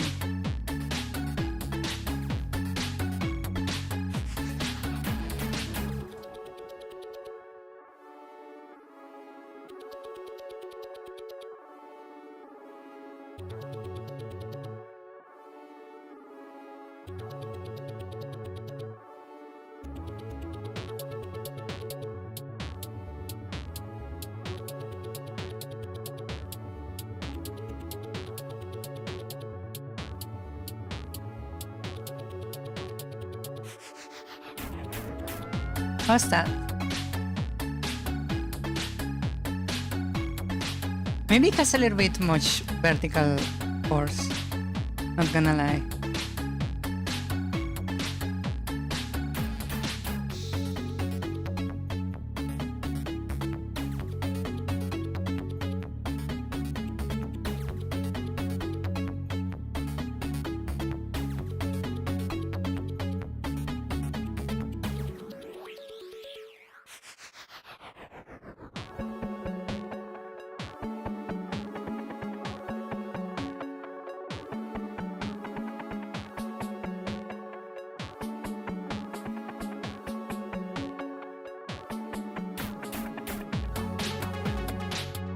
Good enough?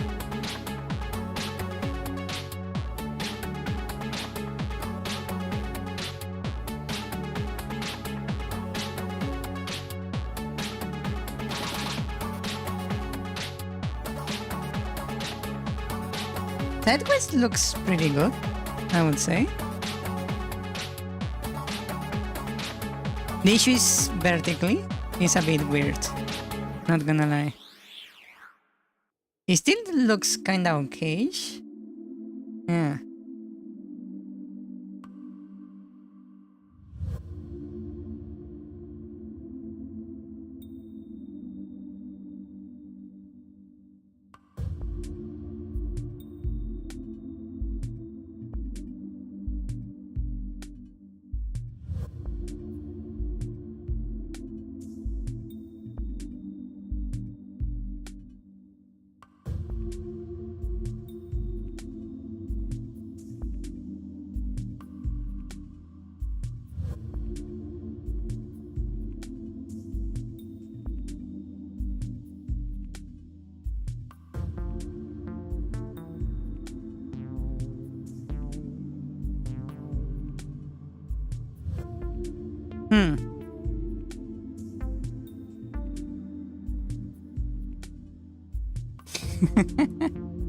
Some of those like jumps are really crazy.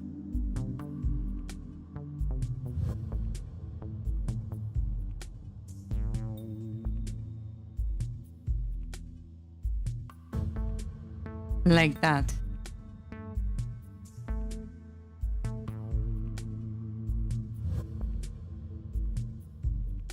Okay, good night. Rest well.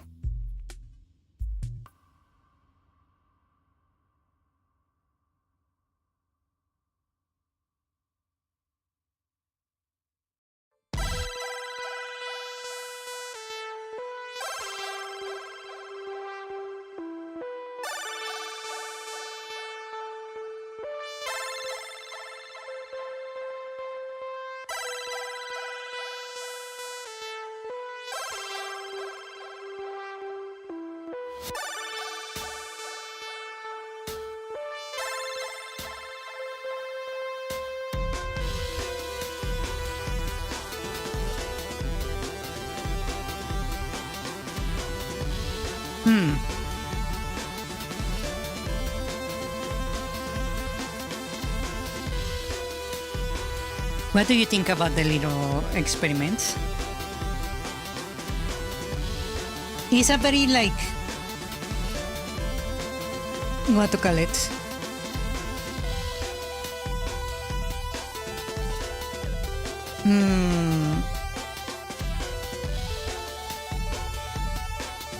Improvised thing, but it's basically what I have in mind. Yeah.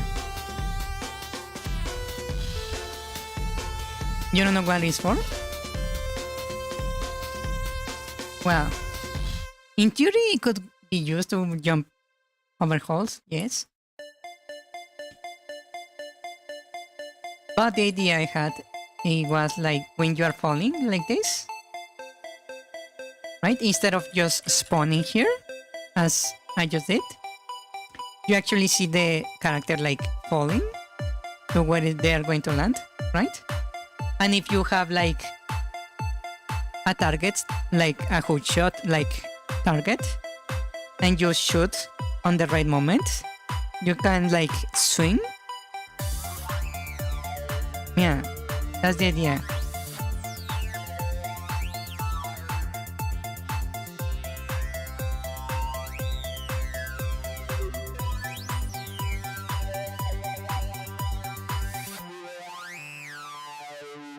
Yep. That's indeed the idea.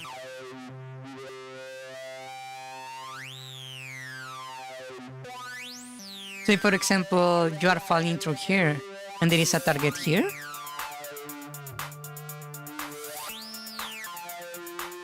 why they can swing when they are not falling down? They can. For example, if you are landed like this and there is a target here, you hit it and it will pull you to it, like this.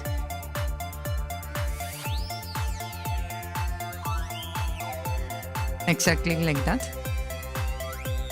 The idea is that if, for example, half the map is a hole, right?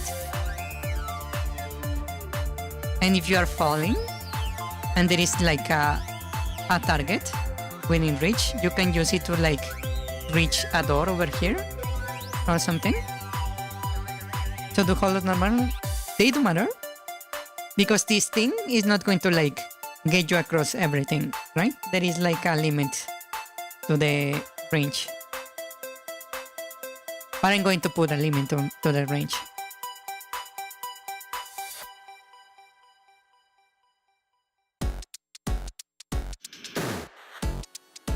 For example, even if I click over here, you can see it doesn't actually go all the way, right? Yeah. So I'm going to put some caps to the amount of distance you can travel and how much you can spam this.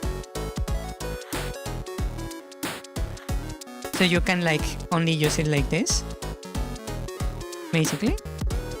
That's the idea. Yeah.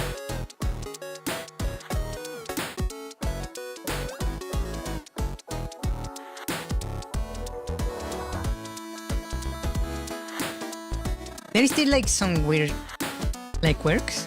For example, sometimes it just flies off. Like that.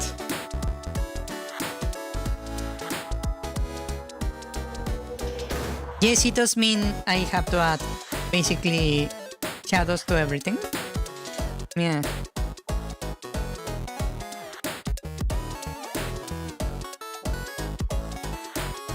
Yeah, I suppose I can put a height limit also. Yeah.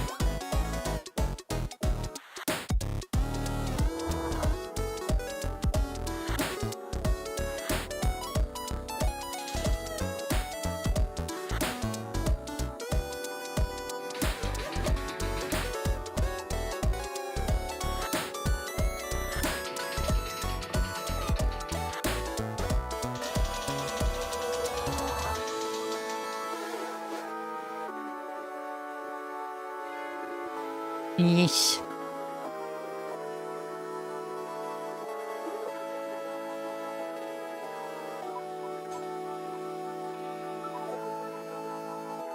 Ah.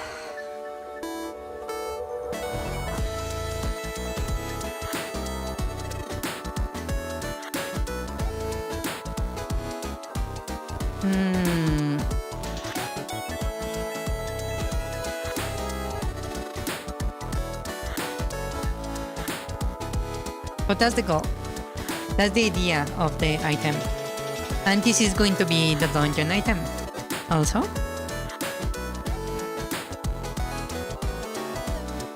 So it's something I really want to like nail in general.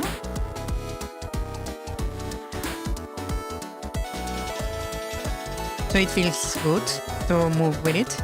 Also, I'm not going to use the mouse for this. Right now I'm using the mouse to click where I want the thing to go, right? But in theory you should be using like the items you have.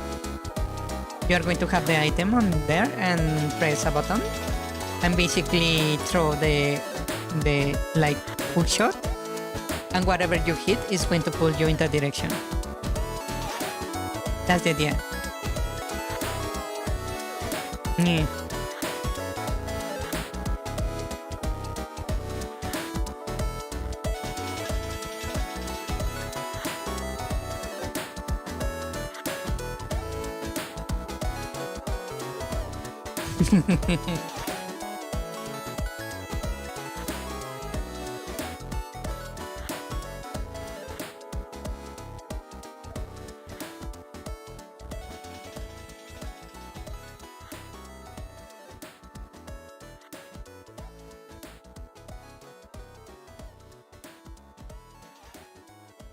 What do you think? Does it sound good?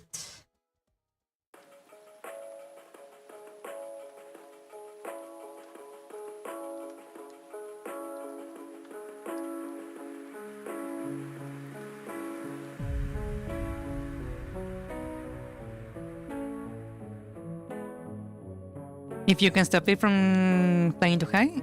Yeah. I'm hoping like once I actually do the official implementation, it wouldn't be that crazy.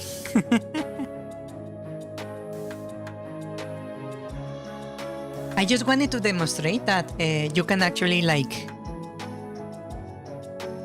make it look like you are like jumping, right? Or like you can swing from a rope.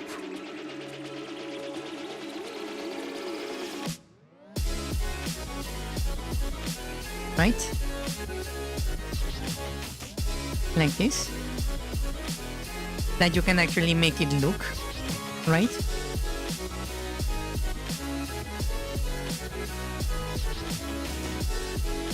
Because Ricardo has the doubt of whether you can actually like represent a swing like this. Yeah. That's the idea.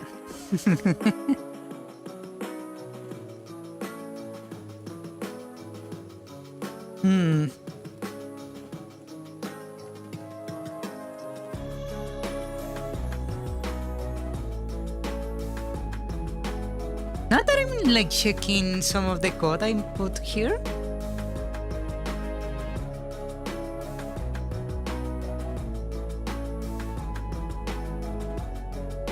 There is a lot of stuff I think I need to fix.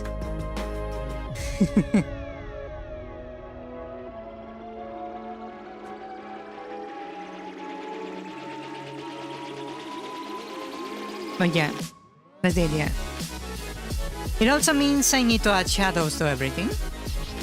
So you can actually tell like the height of things. Yeah. That's going to be a bit of an issue.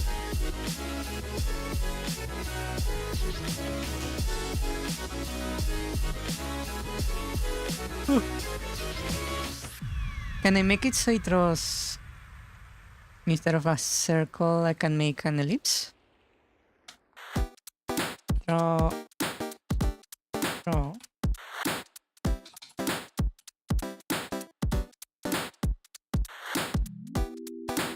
Circle, color, clear, ellipse.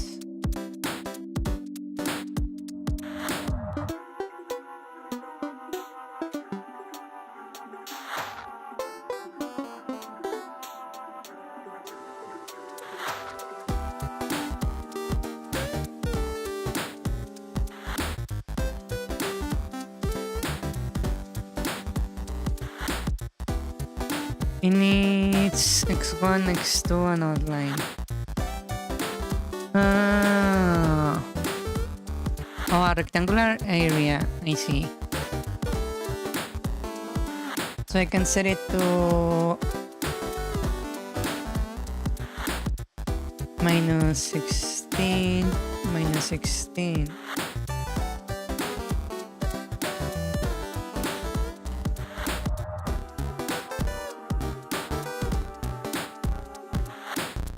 +16, +16. And I can remove this. And that's a better shadow.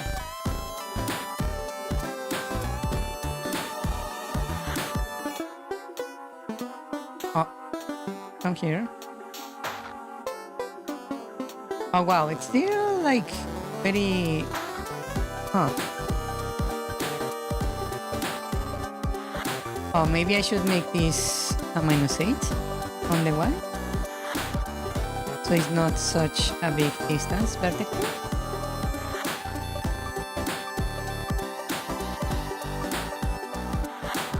Yeah, that looks better.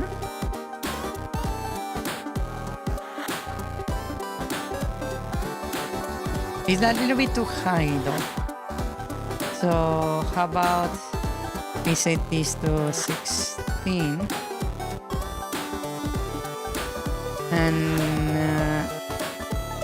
it's just to minus.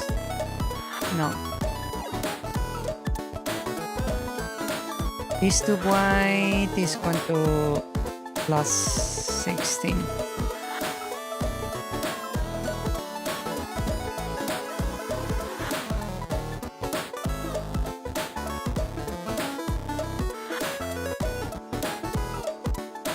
There we go.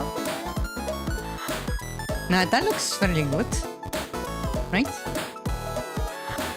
Maybe a little bit too dark. Let's set it to 25% darkness.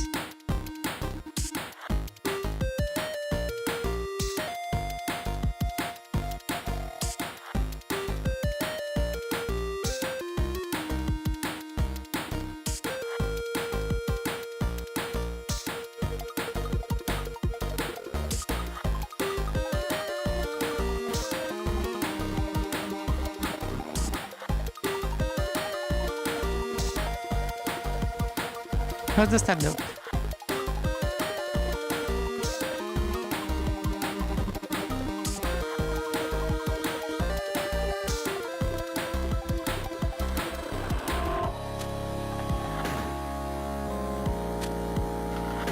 Actually, how about I do something interesting with the alpha?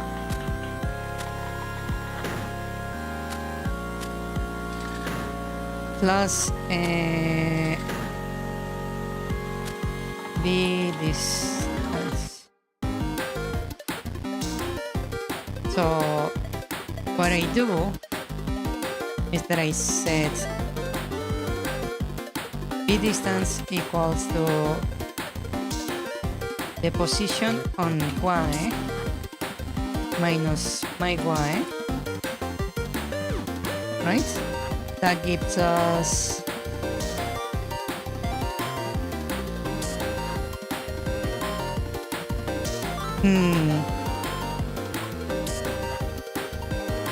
yeah, what I'm going to do is like just the same way you use the bombs, you can use the items.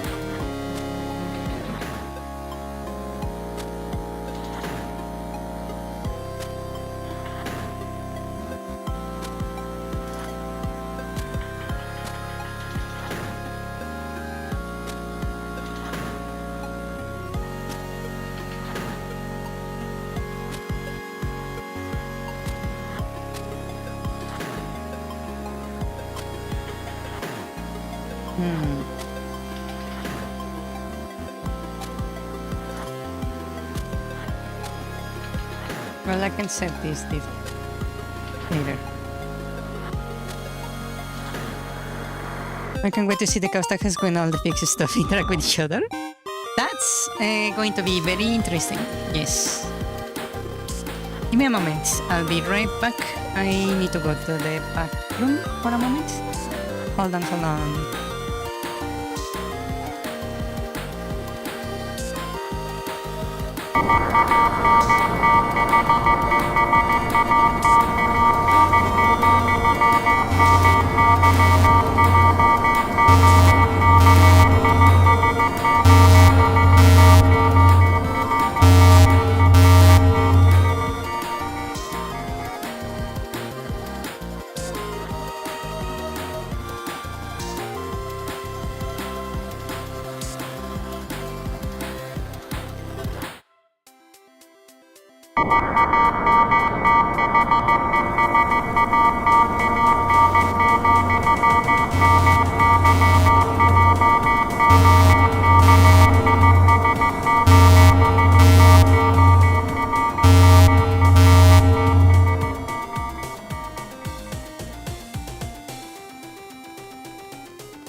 Oh wow, you are rearming again? Huh.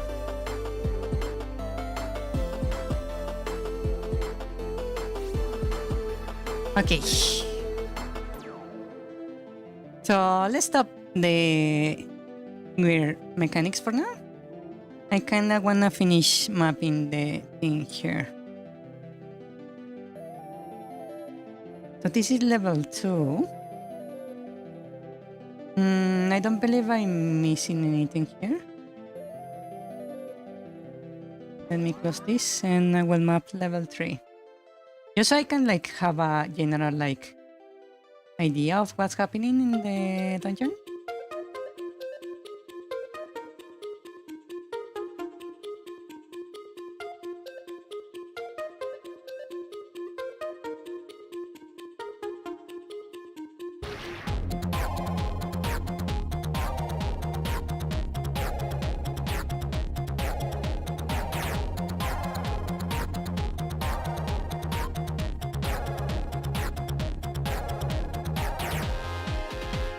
Okay.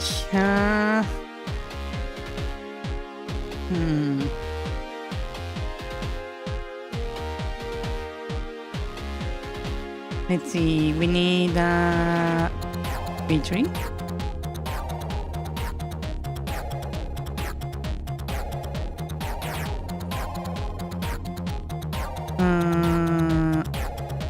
Floor 3. So that would be the 0 zeros.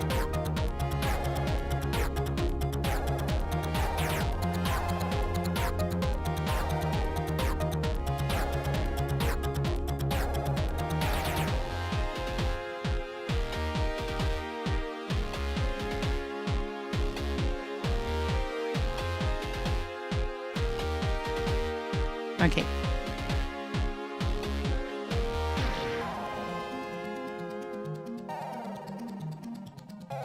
Let's see. So we have this thing.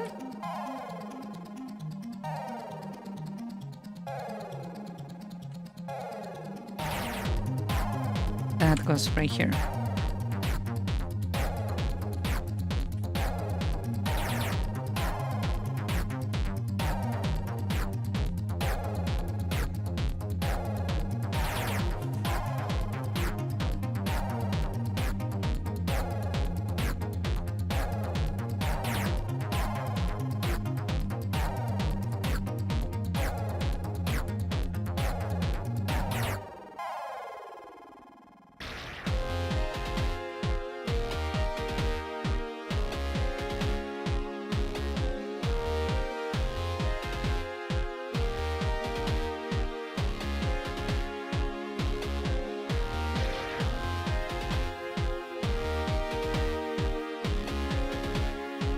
Maybe I should make a program that does this for me.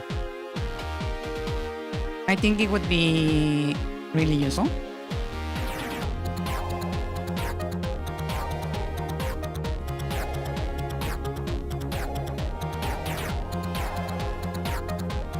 What do you think?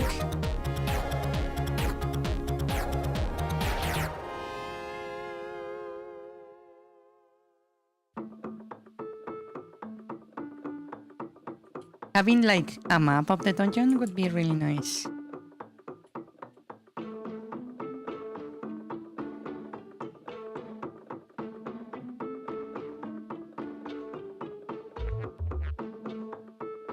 That's the boss room.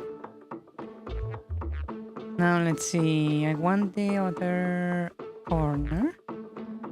But that would be this one.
Almost there, almost there. There is also this one.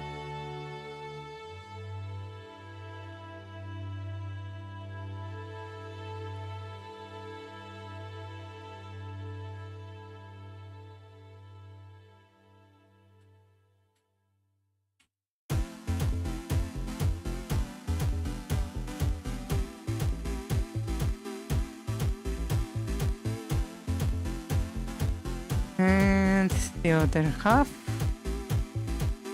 that would be this one right here.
Okay.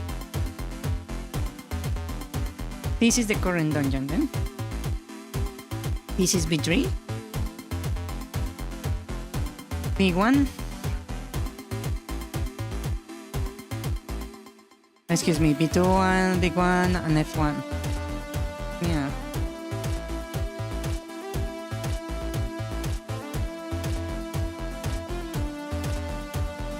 It actually doesn't look the way I want it to look. Not gonna lie.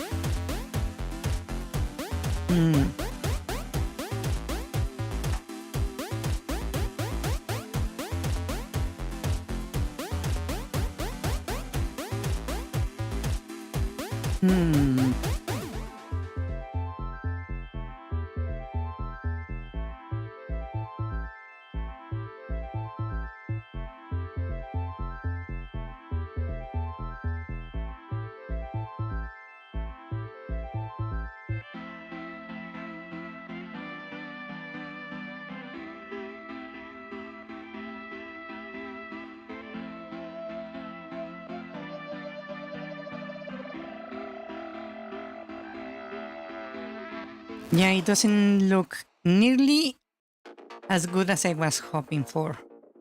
Huh.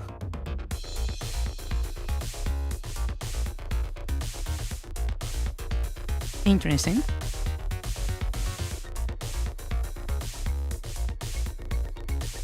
I want this bottom to have a lot more magma, basically. This middle, I want it to be more like cavernous at the center. And the third one, I want it to be more like small, like platforms in general. So I think I'm going to have to add like a bunch of holes on this level. Yeah, it might require some redesign then.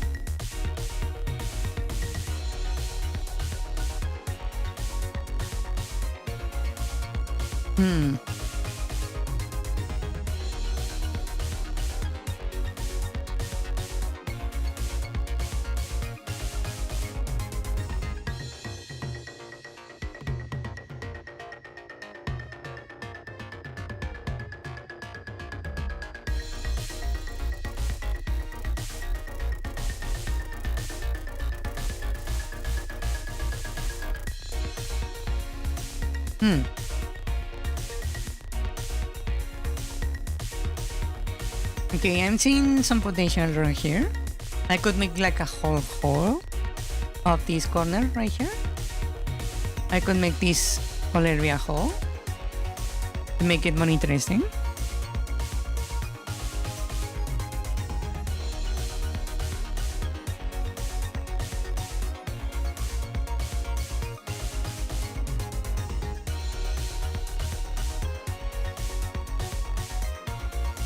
Okay, this is big one.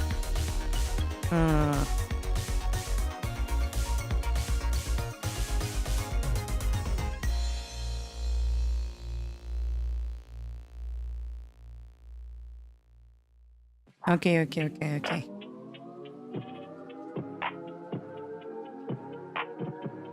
Okay, this is going to be very interesting. Okay, I see what I want to do. Okay, so we're here. This is the first room. Let me open the other ones. Let's modify the first floor first. Right? So we have this, then from there we go to this Grand Dungeon. Hold on. Grand Dungeon.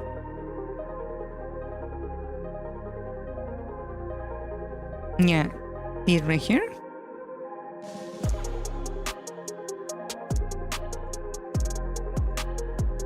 That's one level, right? And we have this like that. So I want to make these like two separate areas, and I want to make this more like cavernous. So what I'm going to do is divide this by adding some holes.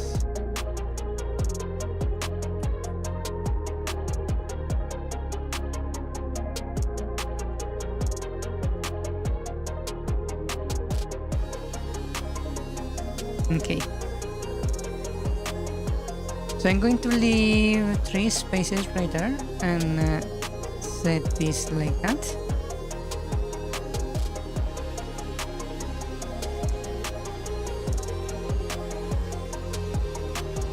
To make that part right there. That means I don't need these 3.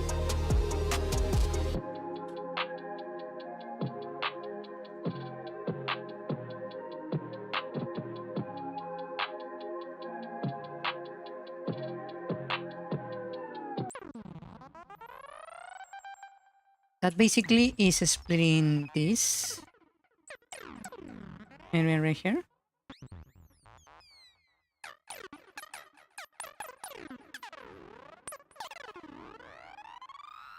With a hole, right?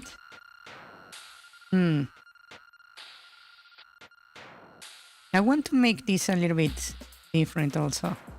So maybe I will make a hole here also. And then make it more like this.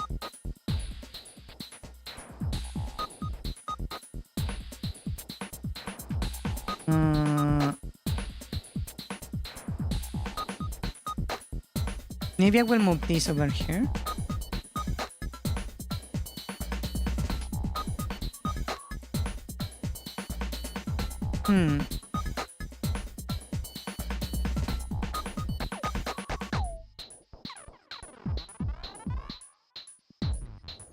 I also want to put some holes here and here.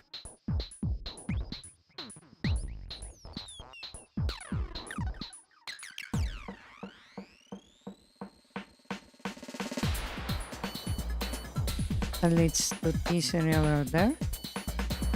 I can make this bigger and maybe make like something like this.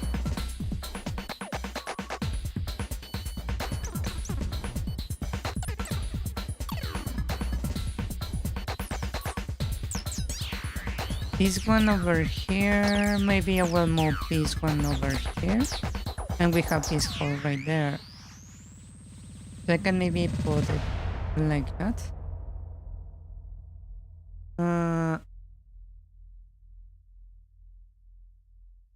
Maybe I will divide this screen like this.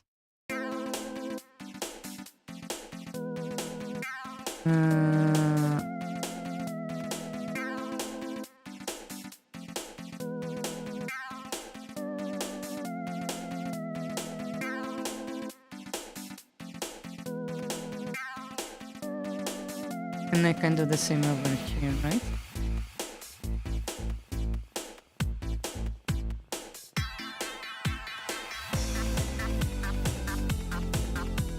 Like that.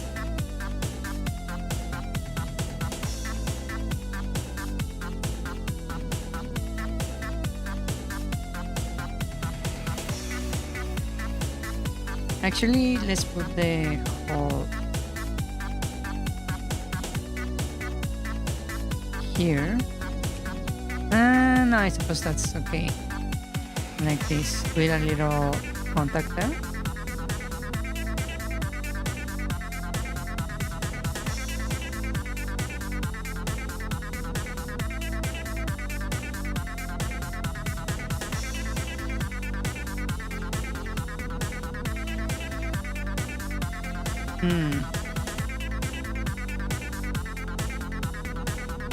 I suppose I can put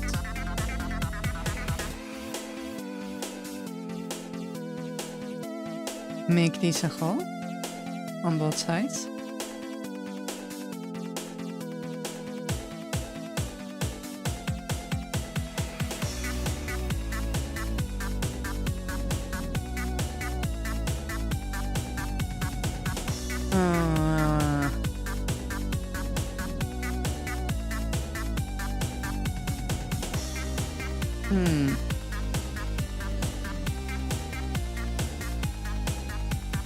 These walls, I think, should be holes instead to make things more interesting.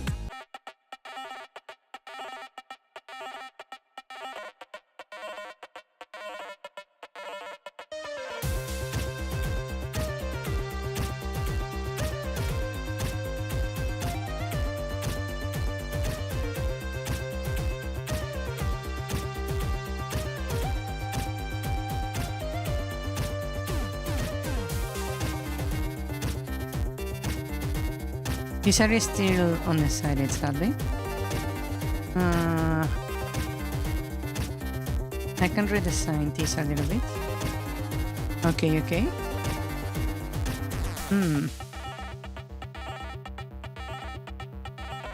Okay. Let's go for this. So this has the hole in the middle, like that, and I want this to be also I remove these ones. Well, the corner one should be there, I suppose. And then we have this.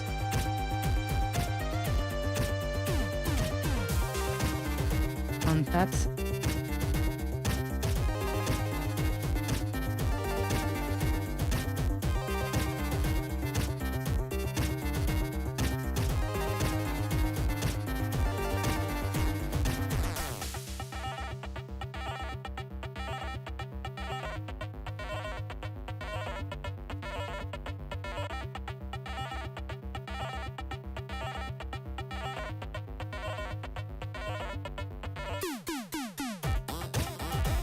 I also want to move this thingy to over here.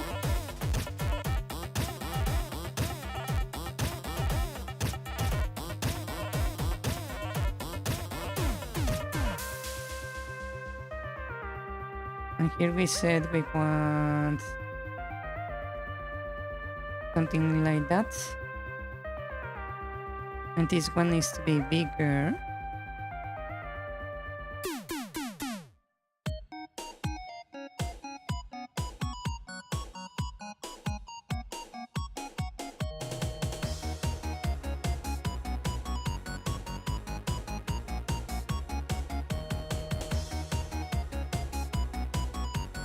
Like that, and we just add the ones over here.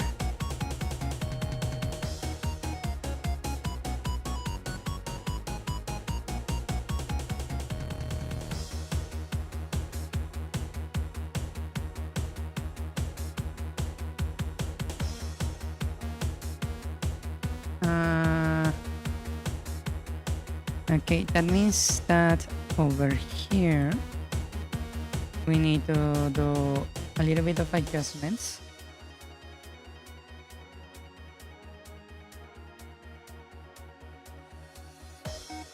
right?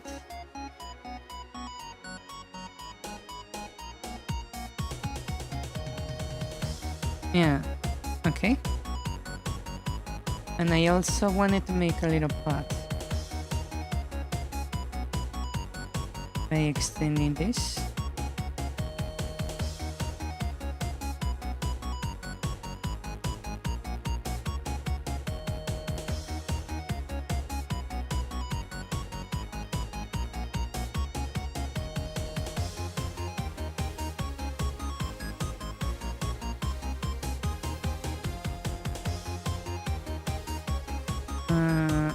And I want to basically center this to the side like that.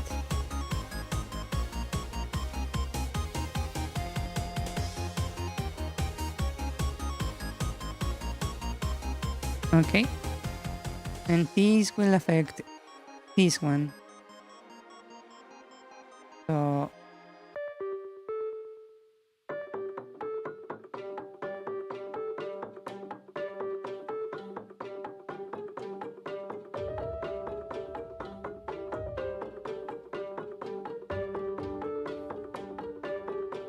like that.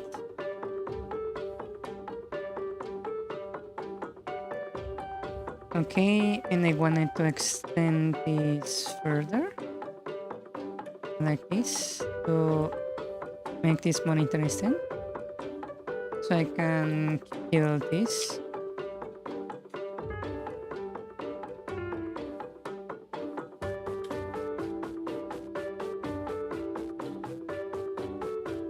And I can do the same on the other side, a little offset.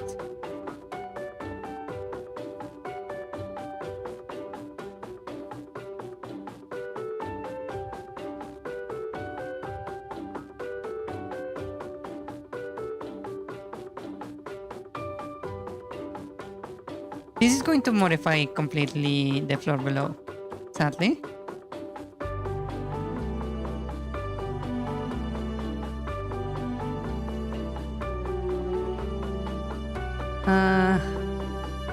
And I need to change the one above.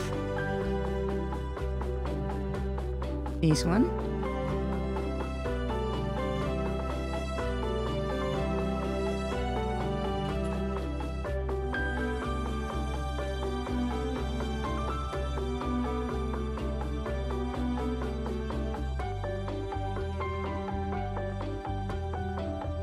We said we wanted 2 big holes. Okay.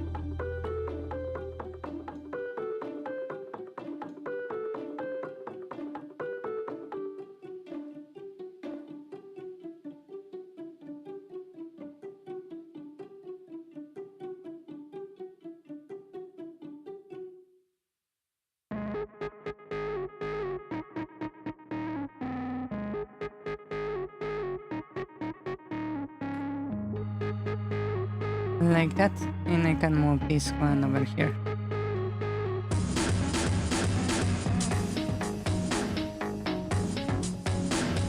Okay, I think that's correct.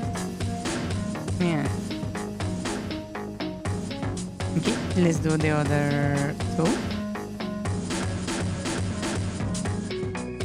That would be this one and not that one. This one. Okay, we said I wanted to turn the walls into holes. So it would be like this.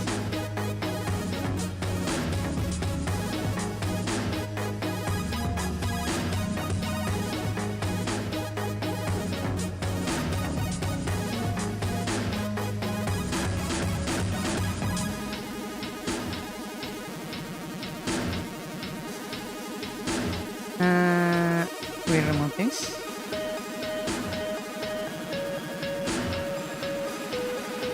And we said we're going to make this a hole. So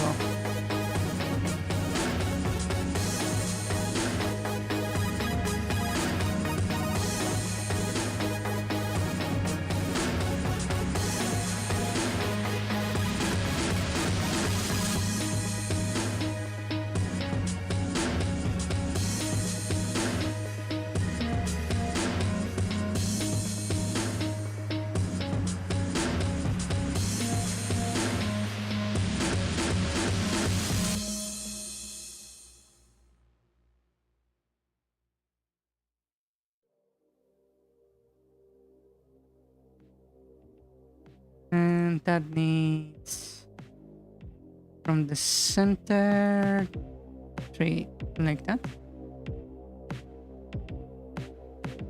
I can actually make it like this. That matches with this. That's 3 with 3 there. So we have 3 there. 3 and 3, okay.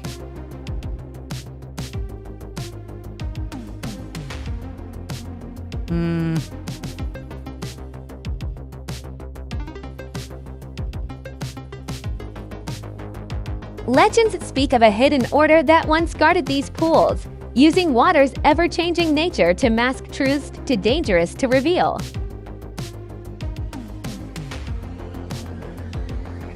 I can maybe make this slightly thinner.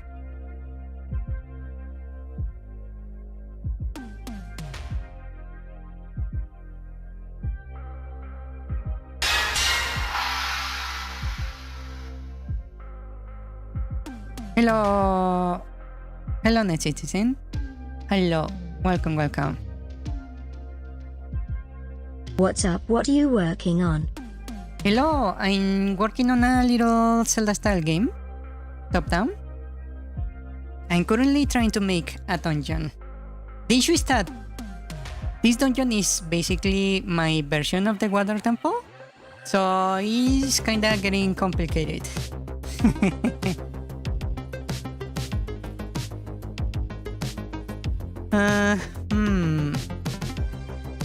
I can make it maybe like this, where there is like an end to this,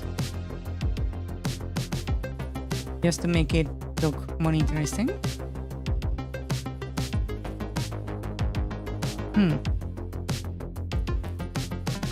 Okay, let me see how it looks real quick.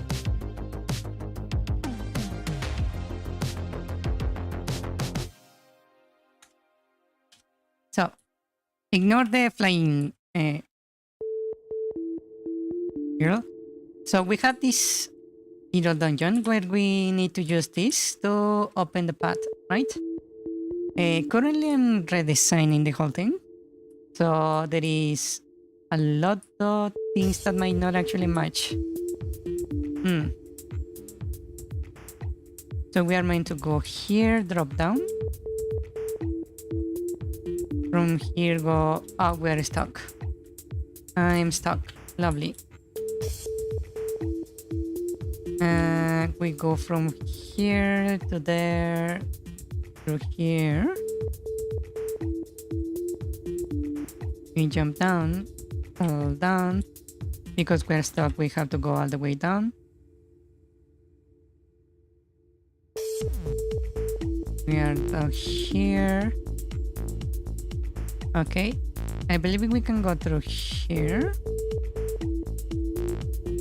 Yeah, trigger this. Now we can go up. That's block. This is block, so we need to keep going up. Now this is the spot I divided. So this might be a bit difficult.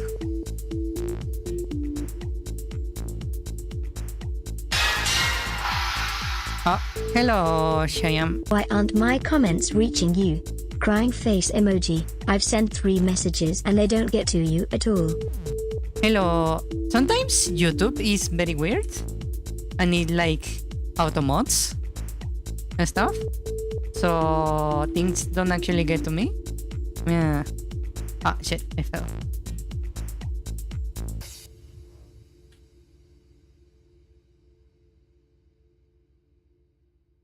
I cannot go through here. Oh, that actually breaks the sequence. Okay, let me see. Can I adjust it a little bit? So we have this here. That means on this one we need actually a copy of this. But down here. So I'm going to make a little exception here.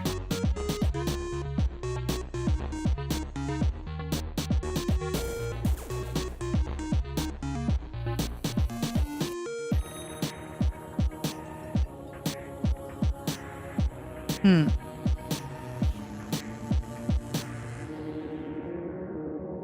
Yeah, I don't know why YouTube does that. Sometimes it even automates like the weird stuff. Yeah. YouTube is weird.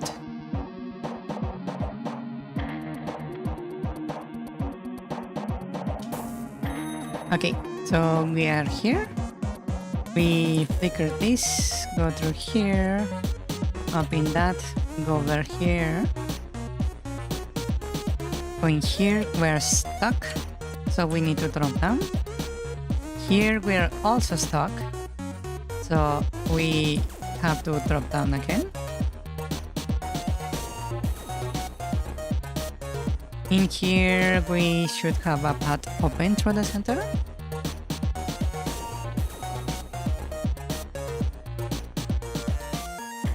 I click that and we go back up. Right here, we up, and this is blocked, so we go up again.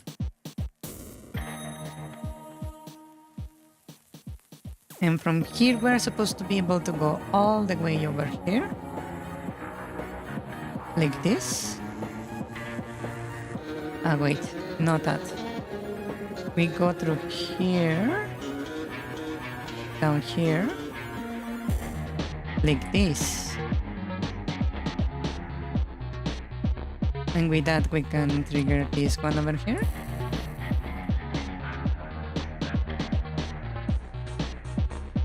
And now we can go back through this to reach the key.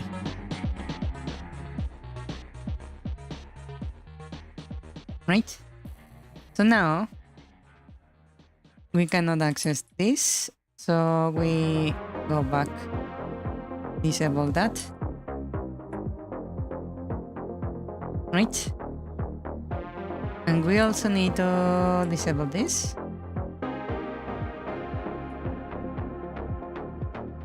We go in, and down here we have our little door. In here we can go to the left because the other path is blocked. And here is where we solve this puzzle.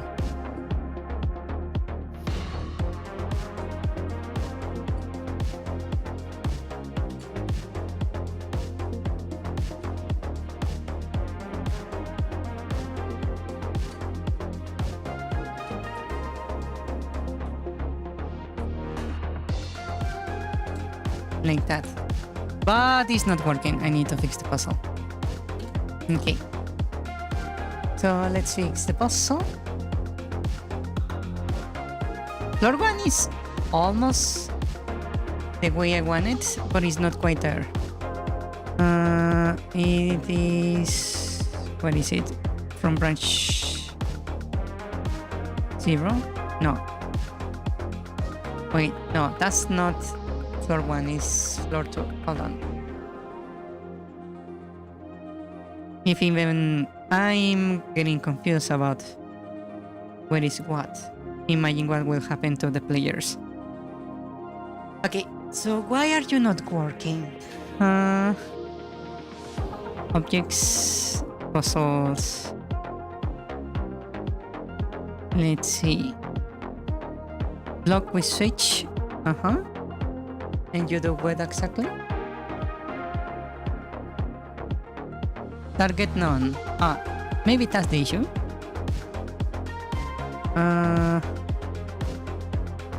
Hidden spawn.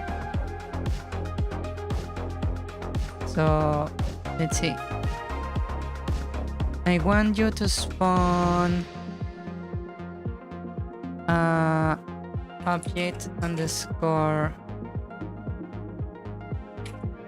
level, it was called, the red one, and the position has to be on hold on, right here, so that would be 4848.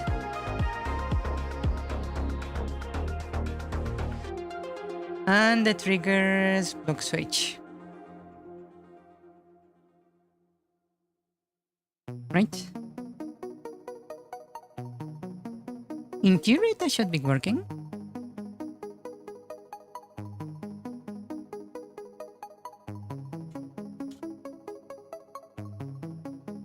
Okay, let me use my depth powers to cheat my way through.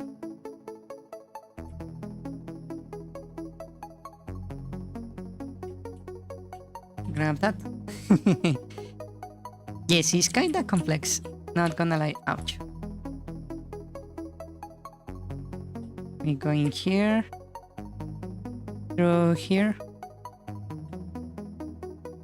Let's see. And mind you, this is the water temple of my game, basically. The first water temple. So it's meant to be complex and kind of confusing. Yeah.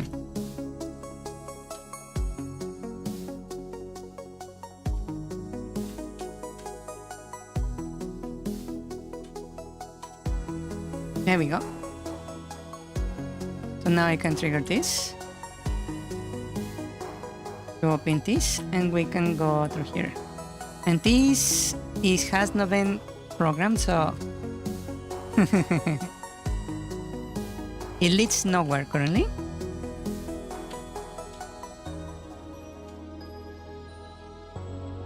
Okay, so we need the next room for our second map. We're currently on 413.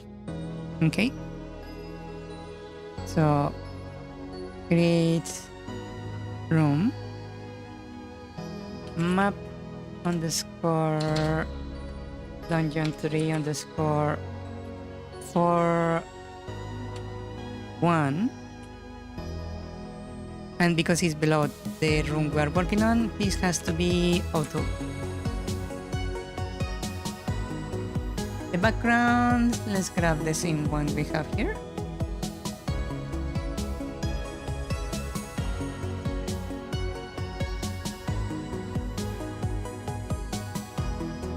We need some walls, so let's see.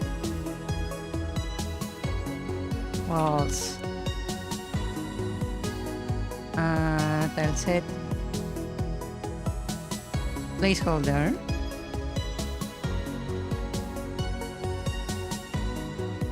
And this is the next room.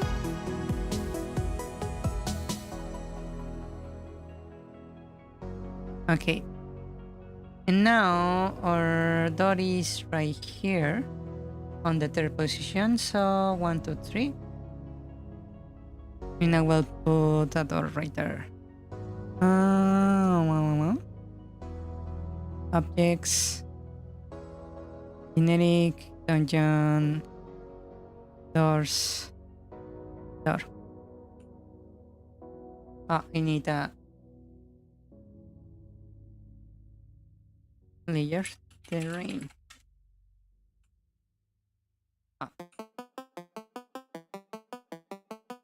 16 by 16. There we go.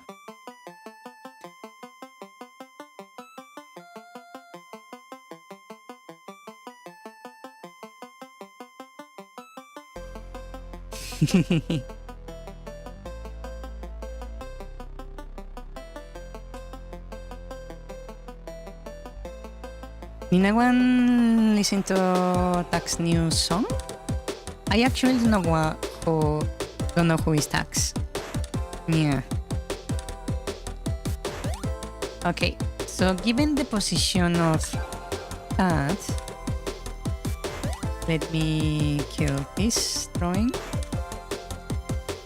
We are here currently, right there, in this room right here.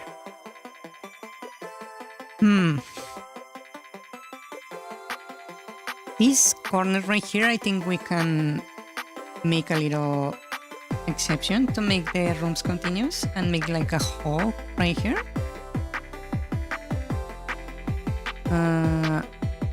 Over here we have a lot of things that I think they need fixing.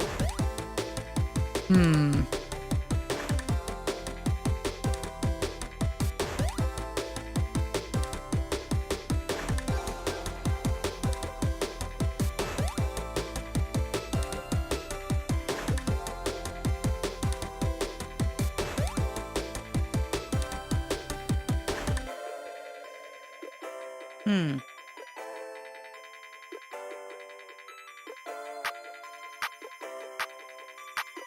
I'm thinking. Okay, I could make it so this is a loop. Like we go in here, then this way, right? Then we solve the puzzle and go across.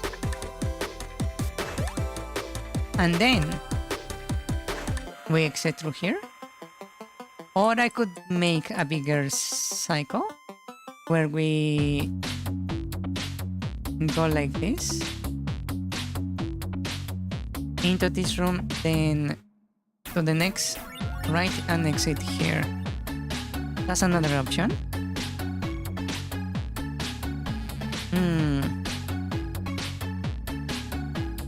This room I have not used for anything.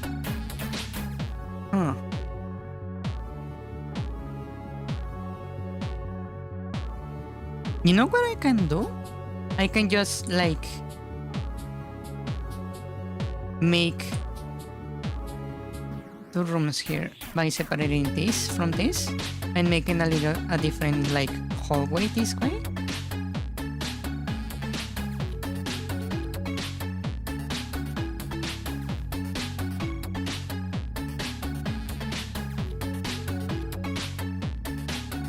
Huh.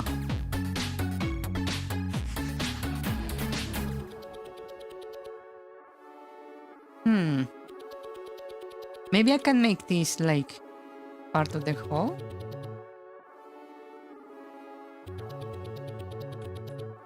Okay. So I could like make this part of the hall to make the hallway, right? Make a little like platform here. In the meanwhile, the player will go through here and I can put something like a key in that location. What else? I still need to design this room right here.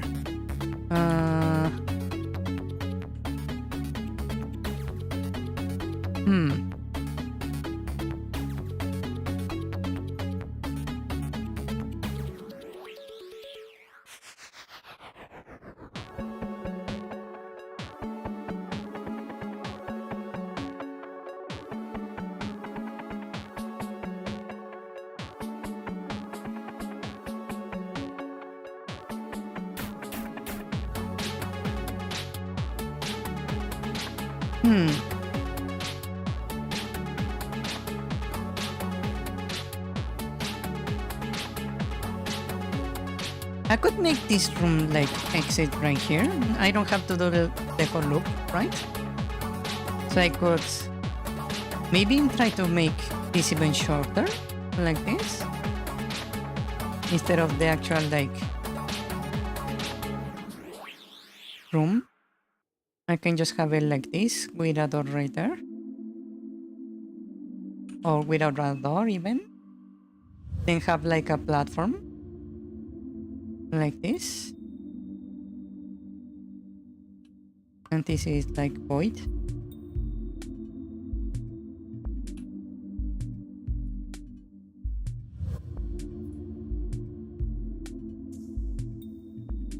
Right, and connect this right here.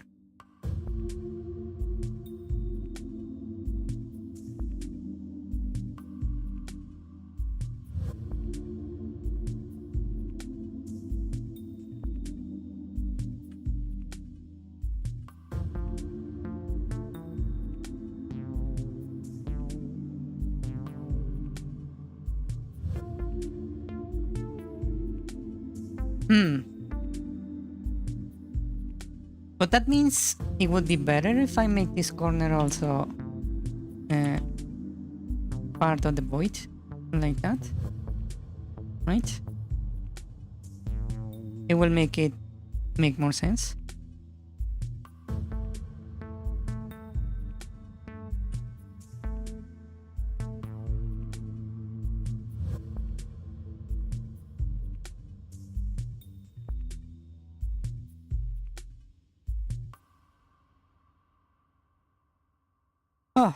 Okay.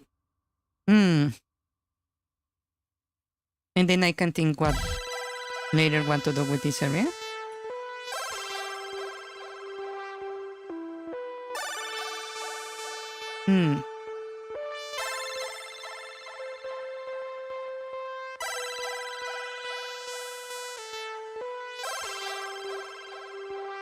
What's on the floor above here?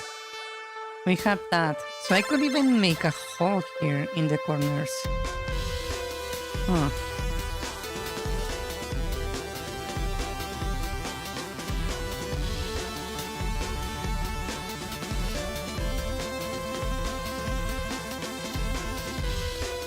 Okay, let me make these three rooms. So we open here, right? That would be this room right here. So we need the floor and the rest is also that's it.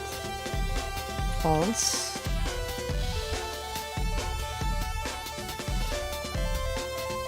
Okay, so I'm going to set it like this. Let's split that. I wanted to make a hole on the side here. And we said I wanted a division here.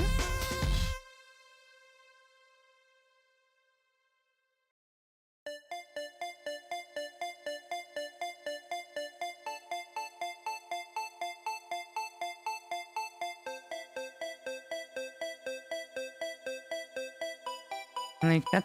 I can have this.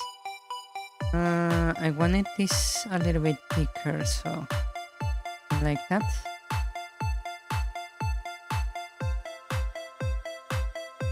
This also has to be like this. And I kind of feel like the walls are not meant to be here.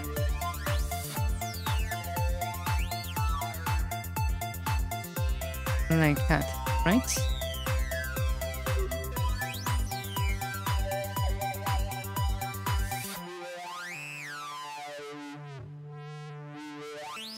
Okay, and that goes to this. That has a hole there. So over here we will have a hole right there. So let me here.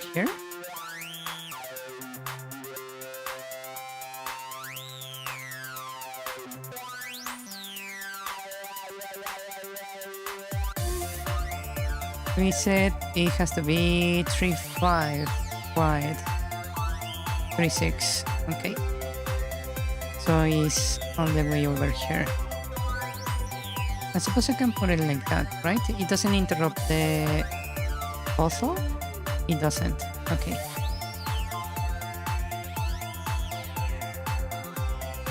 That also means this one right here has to have a hole there on the border. So I will remove this.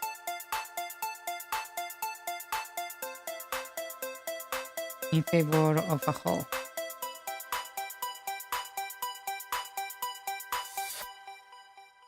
And we have this. I believe we need to modify also this one. Remove the wall.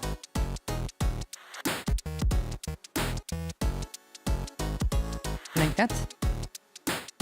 This one is for tall, so that means this has to be for tall.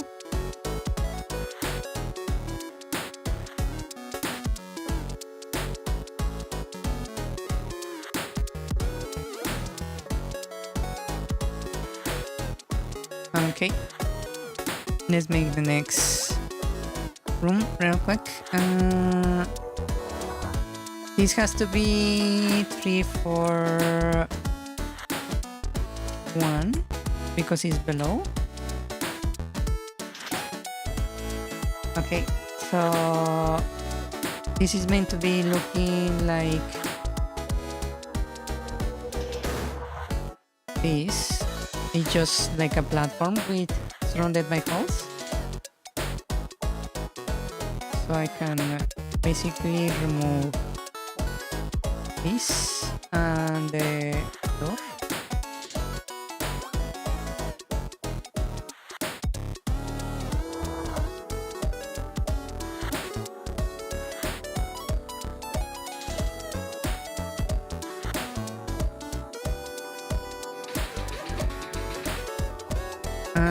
This is 1, 2, 3, 4, 5. It's quite big. Okay. So here we have a fairly big platform.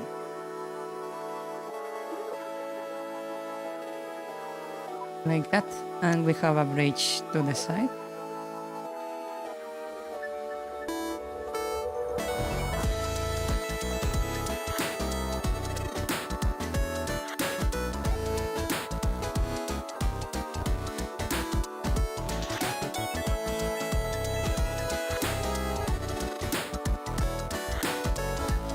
Okay, and that leads to a smaller one.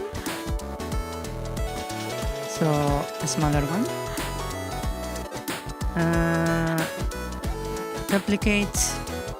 That would be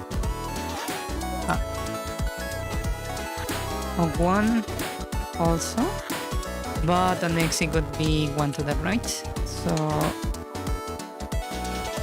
okay. This would be this little right there, so I make a little path here.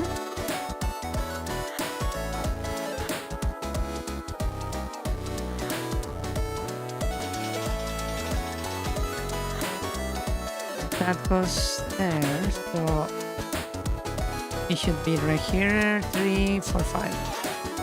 So 3, 4, 5, it would be right there.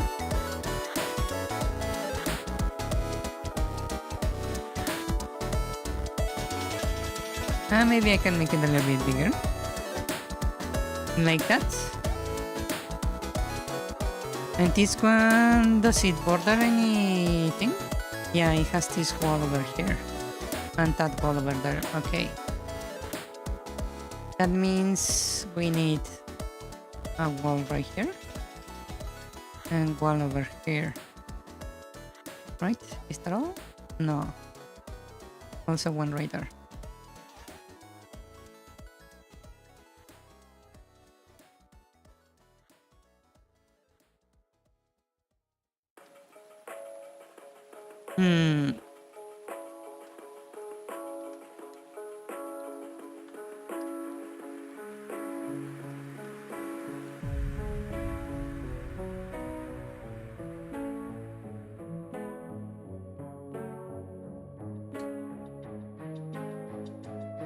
Okay, so now I need a little door.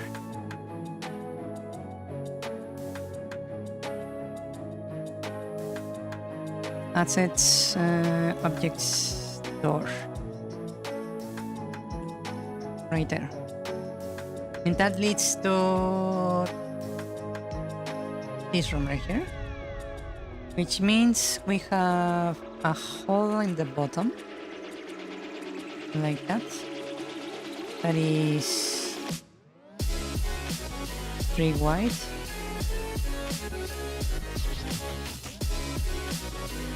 And I can remove this.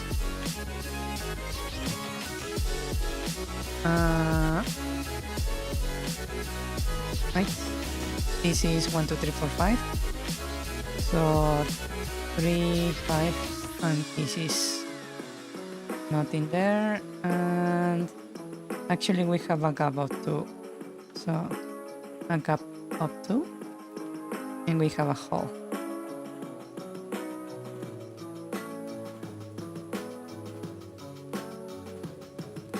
I can make it a little bit like this, just so it looks better.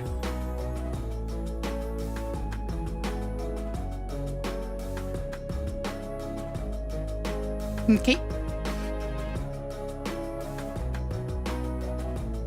Right, and I want a little treasure chest right here. So hold on.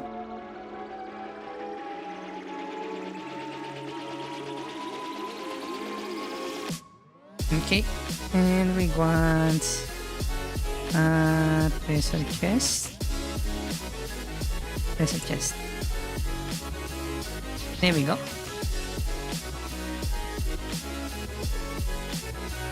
The drop here is going to be, let's see, I want you to be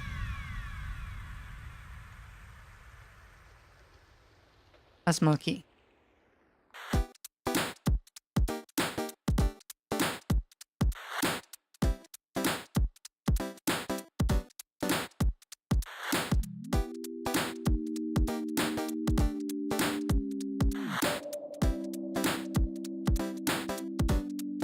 Oh.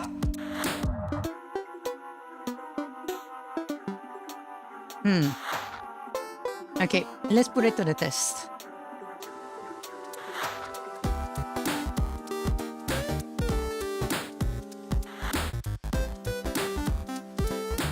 So we go in here, open that, go over here, open that, go across.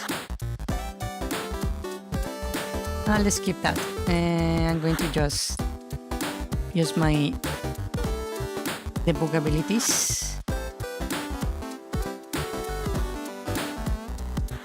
Ah, shit. Oh, it's time already?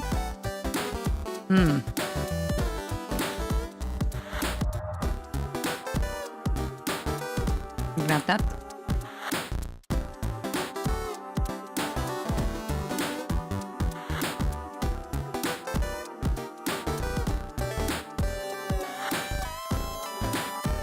You were busy with something and suddenly it's time. It happens, yes.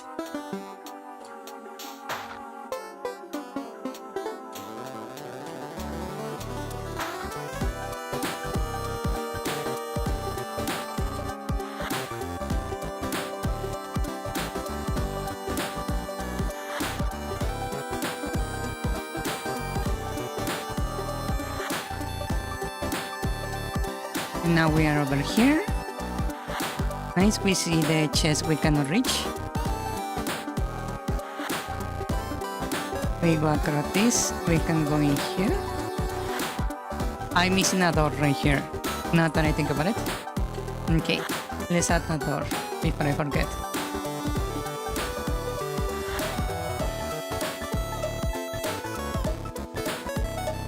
Door.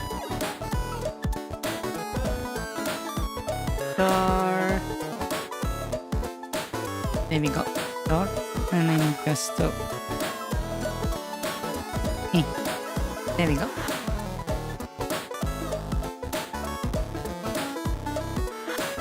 Oh wait, this has to be closed. Hold on. Not that door. This door. So you cannot go the other way around. Yeah.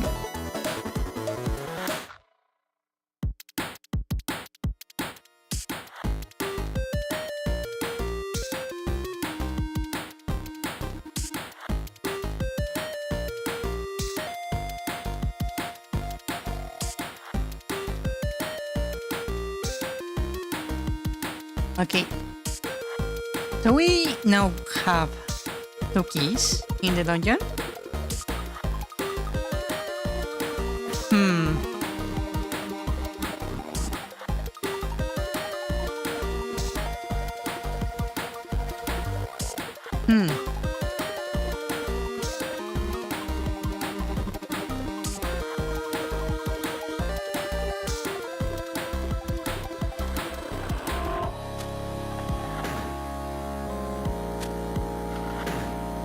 I'm trying to think of a way to make this make more sense in my head.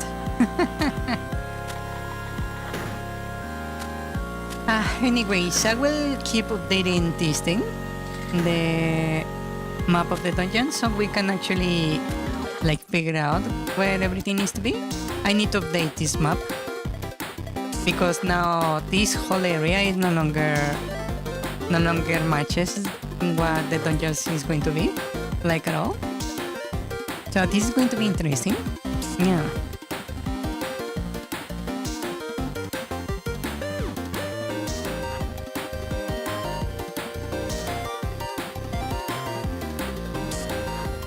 Just to give you like an idea of what I want for the dungeon. You see this area right here and this one? I actually want to make that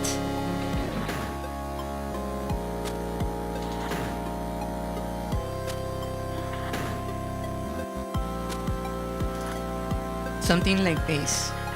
I want to make it like it's like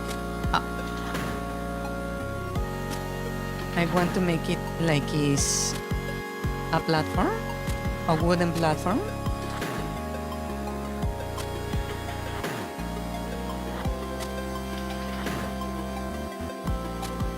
Like that, right? And then we have a hole right here. So I'm going to have like a little like bridge with more wooden platforms, right? This is a hole in this area, so then we have like the platform right here, okay? Or this area is like wood, like a wooden structure, I mean.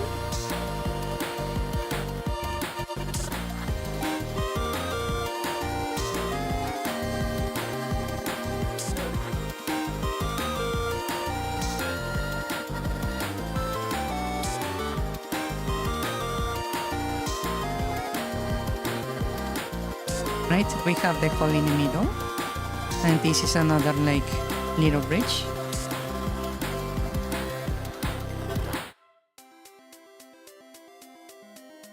This is a hole, so this is going to be like a little rope bridge, right?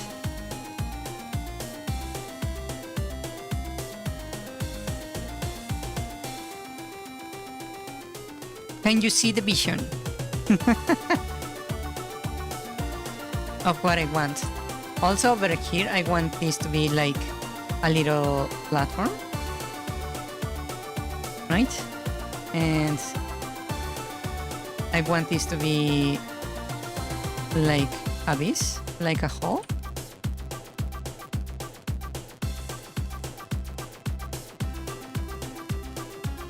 This is going to be a hole. This is like a little bridge right here that goes around.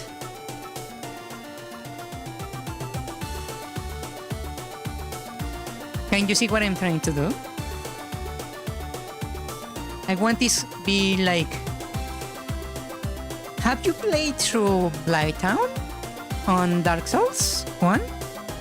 Where it's like this like nonsensical structure of wood? Right? Do you know Blighttown?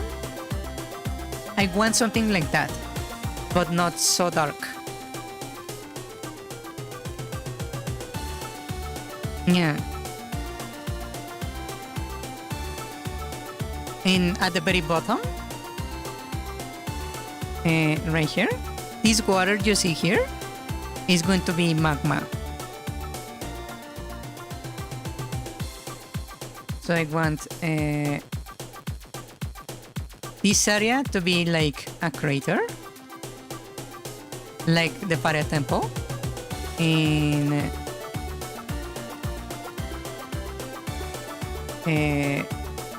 Ocarina of Time.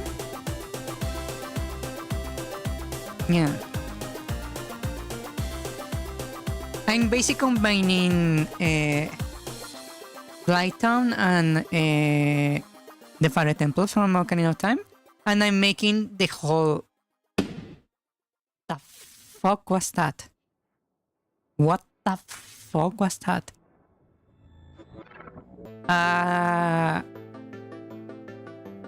I'm combining Blighttown with the Fire Temple and making a water temple, basically.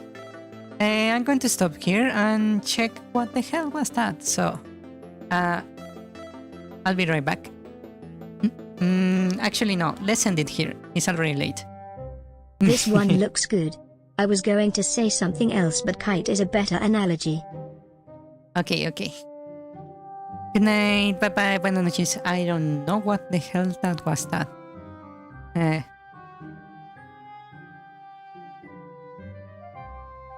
I cannot hear anything. What's up? Outside. What are you working on? Why aren't my comments reaching you? I've sent 3 messages and they don't get to you at all. I don't hear anything. But it's kinda a little bit too quiet outside.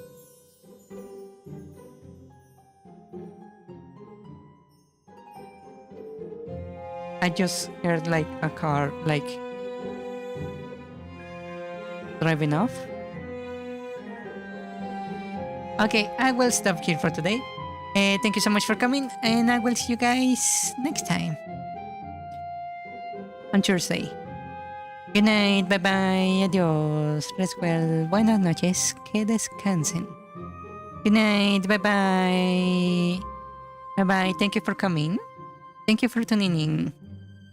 Bye bye, bye bye. Bye. And it looks janky AF. What in the slingshot kite is this? You made a ballon that wants to go up very aggressively. I see it. I can see what you want to do. She's zooming. It's like the player is falling towards the sky and is barely hanging by a rope. Reminds me of that one Mushishi episode, where the girl was pulled into the sky and barely exists as. Use lobotomy. Okay, I see a swing, but it looks like an upwards swing instead of a downwards swing. Isn't it supposed to be a grappling hook? Why is she flying? Looks like she's doing a pole jump. Carrot yeah this. Insert DuckTales moon theme. Strike not flint to stone, but will to sorrow. How the same line. Pistoria is crashing out. She's so heavy she has a gravitational field. Tried to make a grappling hook, accidentally created a gravity gun. God programming is chaos magic. Good enough. Okay, I am reaching my limit here, so I am going to go sleep. Good night. Good night at Ricardo Lucoli. Looks good enough, though I'm not sure what it's for. Jumping across holes? Oh. Bruh. Why can't they swing while not falling down? So do holes not matter anymore? That means you have to add shadows to every actors. Maybe put a height limit. Oh. If you can stop her from flying too high then sure. Just black circle. Looks good. I'm not sure how you're going to fire it though. Since players are using the arrow keys, right? Can't wait to see the chaos that happens when all your physics stuff interact with each other. Use lobotomy. Use lobotomy. You bought 10 lobotomy for 2,000 crystal shards. F. Legends speak of a hidden order that once guarded these pools, using water's ever-changing nature to. What's up? What are you working on? Welcome net citizen, please enjoy the stream. Hello. Thanks for the warm welcome. Excited to be here and can't wait to see what's in store for this strayer. Why aren't my comments reaching you? Crying face emoji. I've sent 3 messages and they don't get to you at all. Hello. YouTube shadow bans you. You're on some YouTube blacklist for YouTube crimes. That's really cool. WTF, crying face emoji. You be crazy these days, man. Wow, that's really complex. Omgit came out so good. Out of topic, but did anyone listen to Tak's new song Reverse Moon? Oh, it's time. I was busy with something and suddenly it's time. What? Look at all that cheese on the floor. Kind of. Oh. Poison swamp. A nuke. Okay, good night. I didn't hear anything. Bye. Hand pink waving. Bye bye. Good night.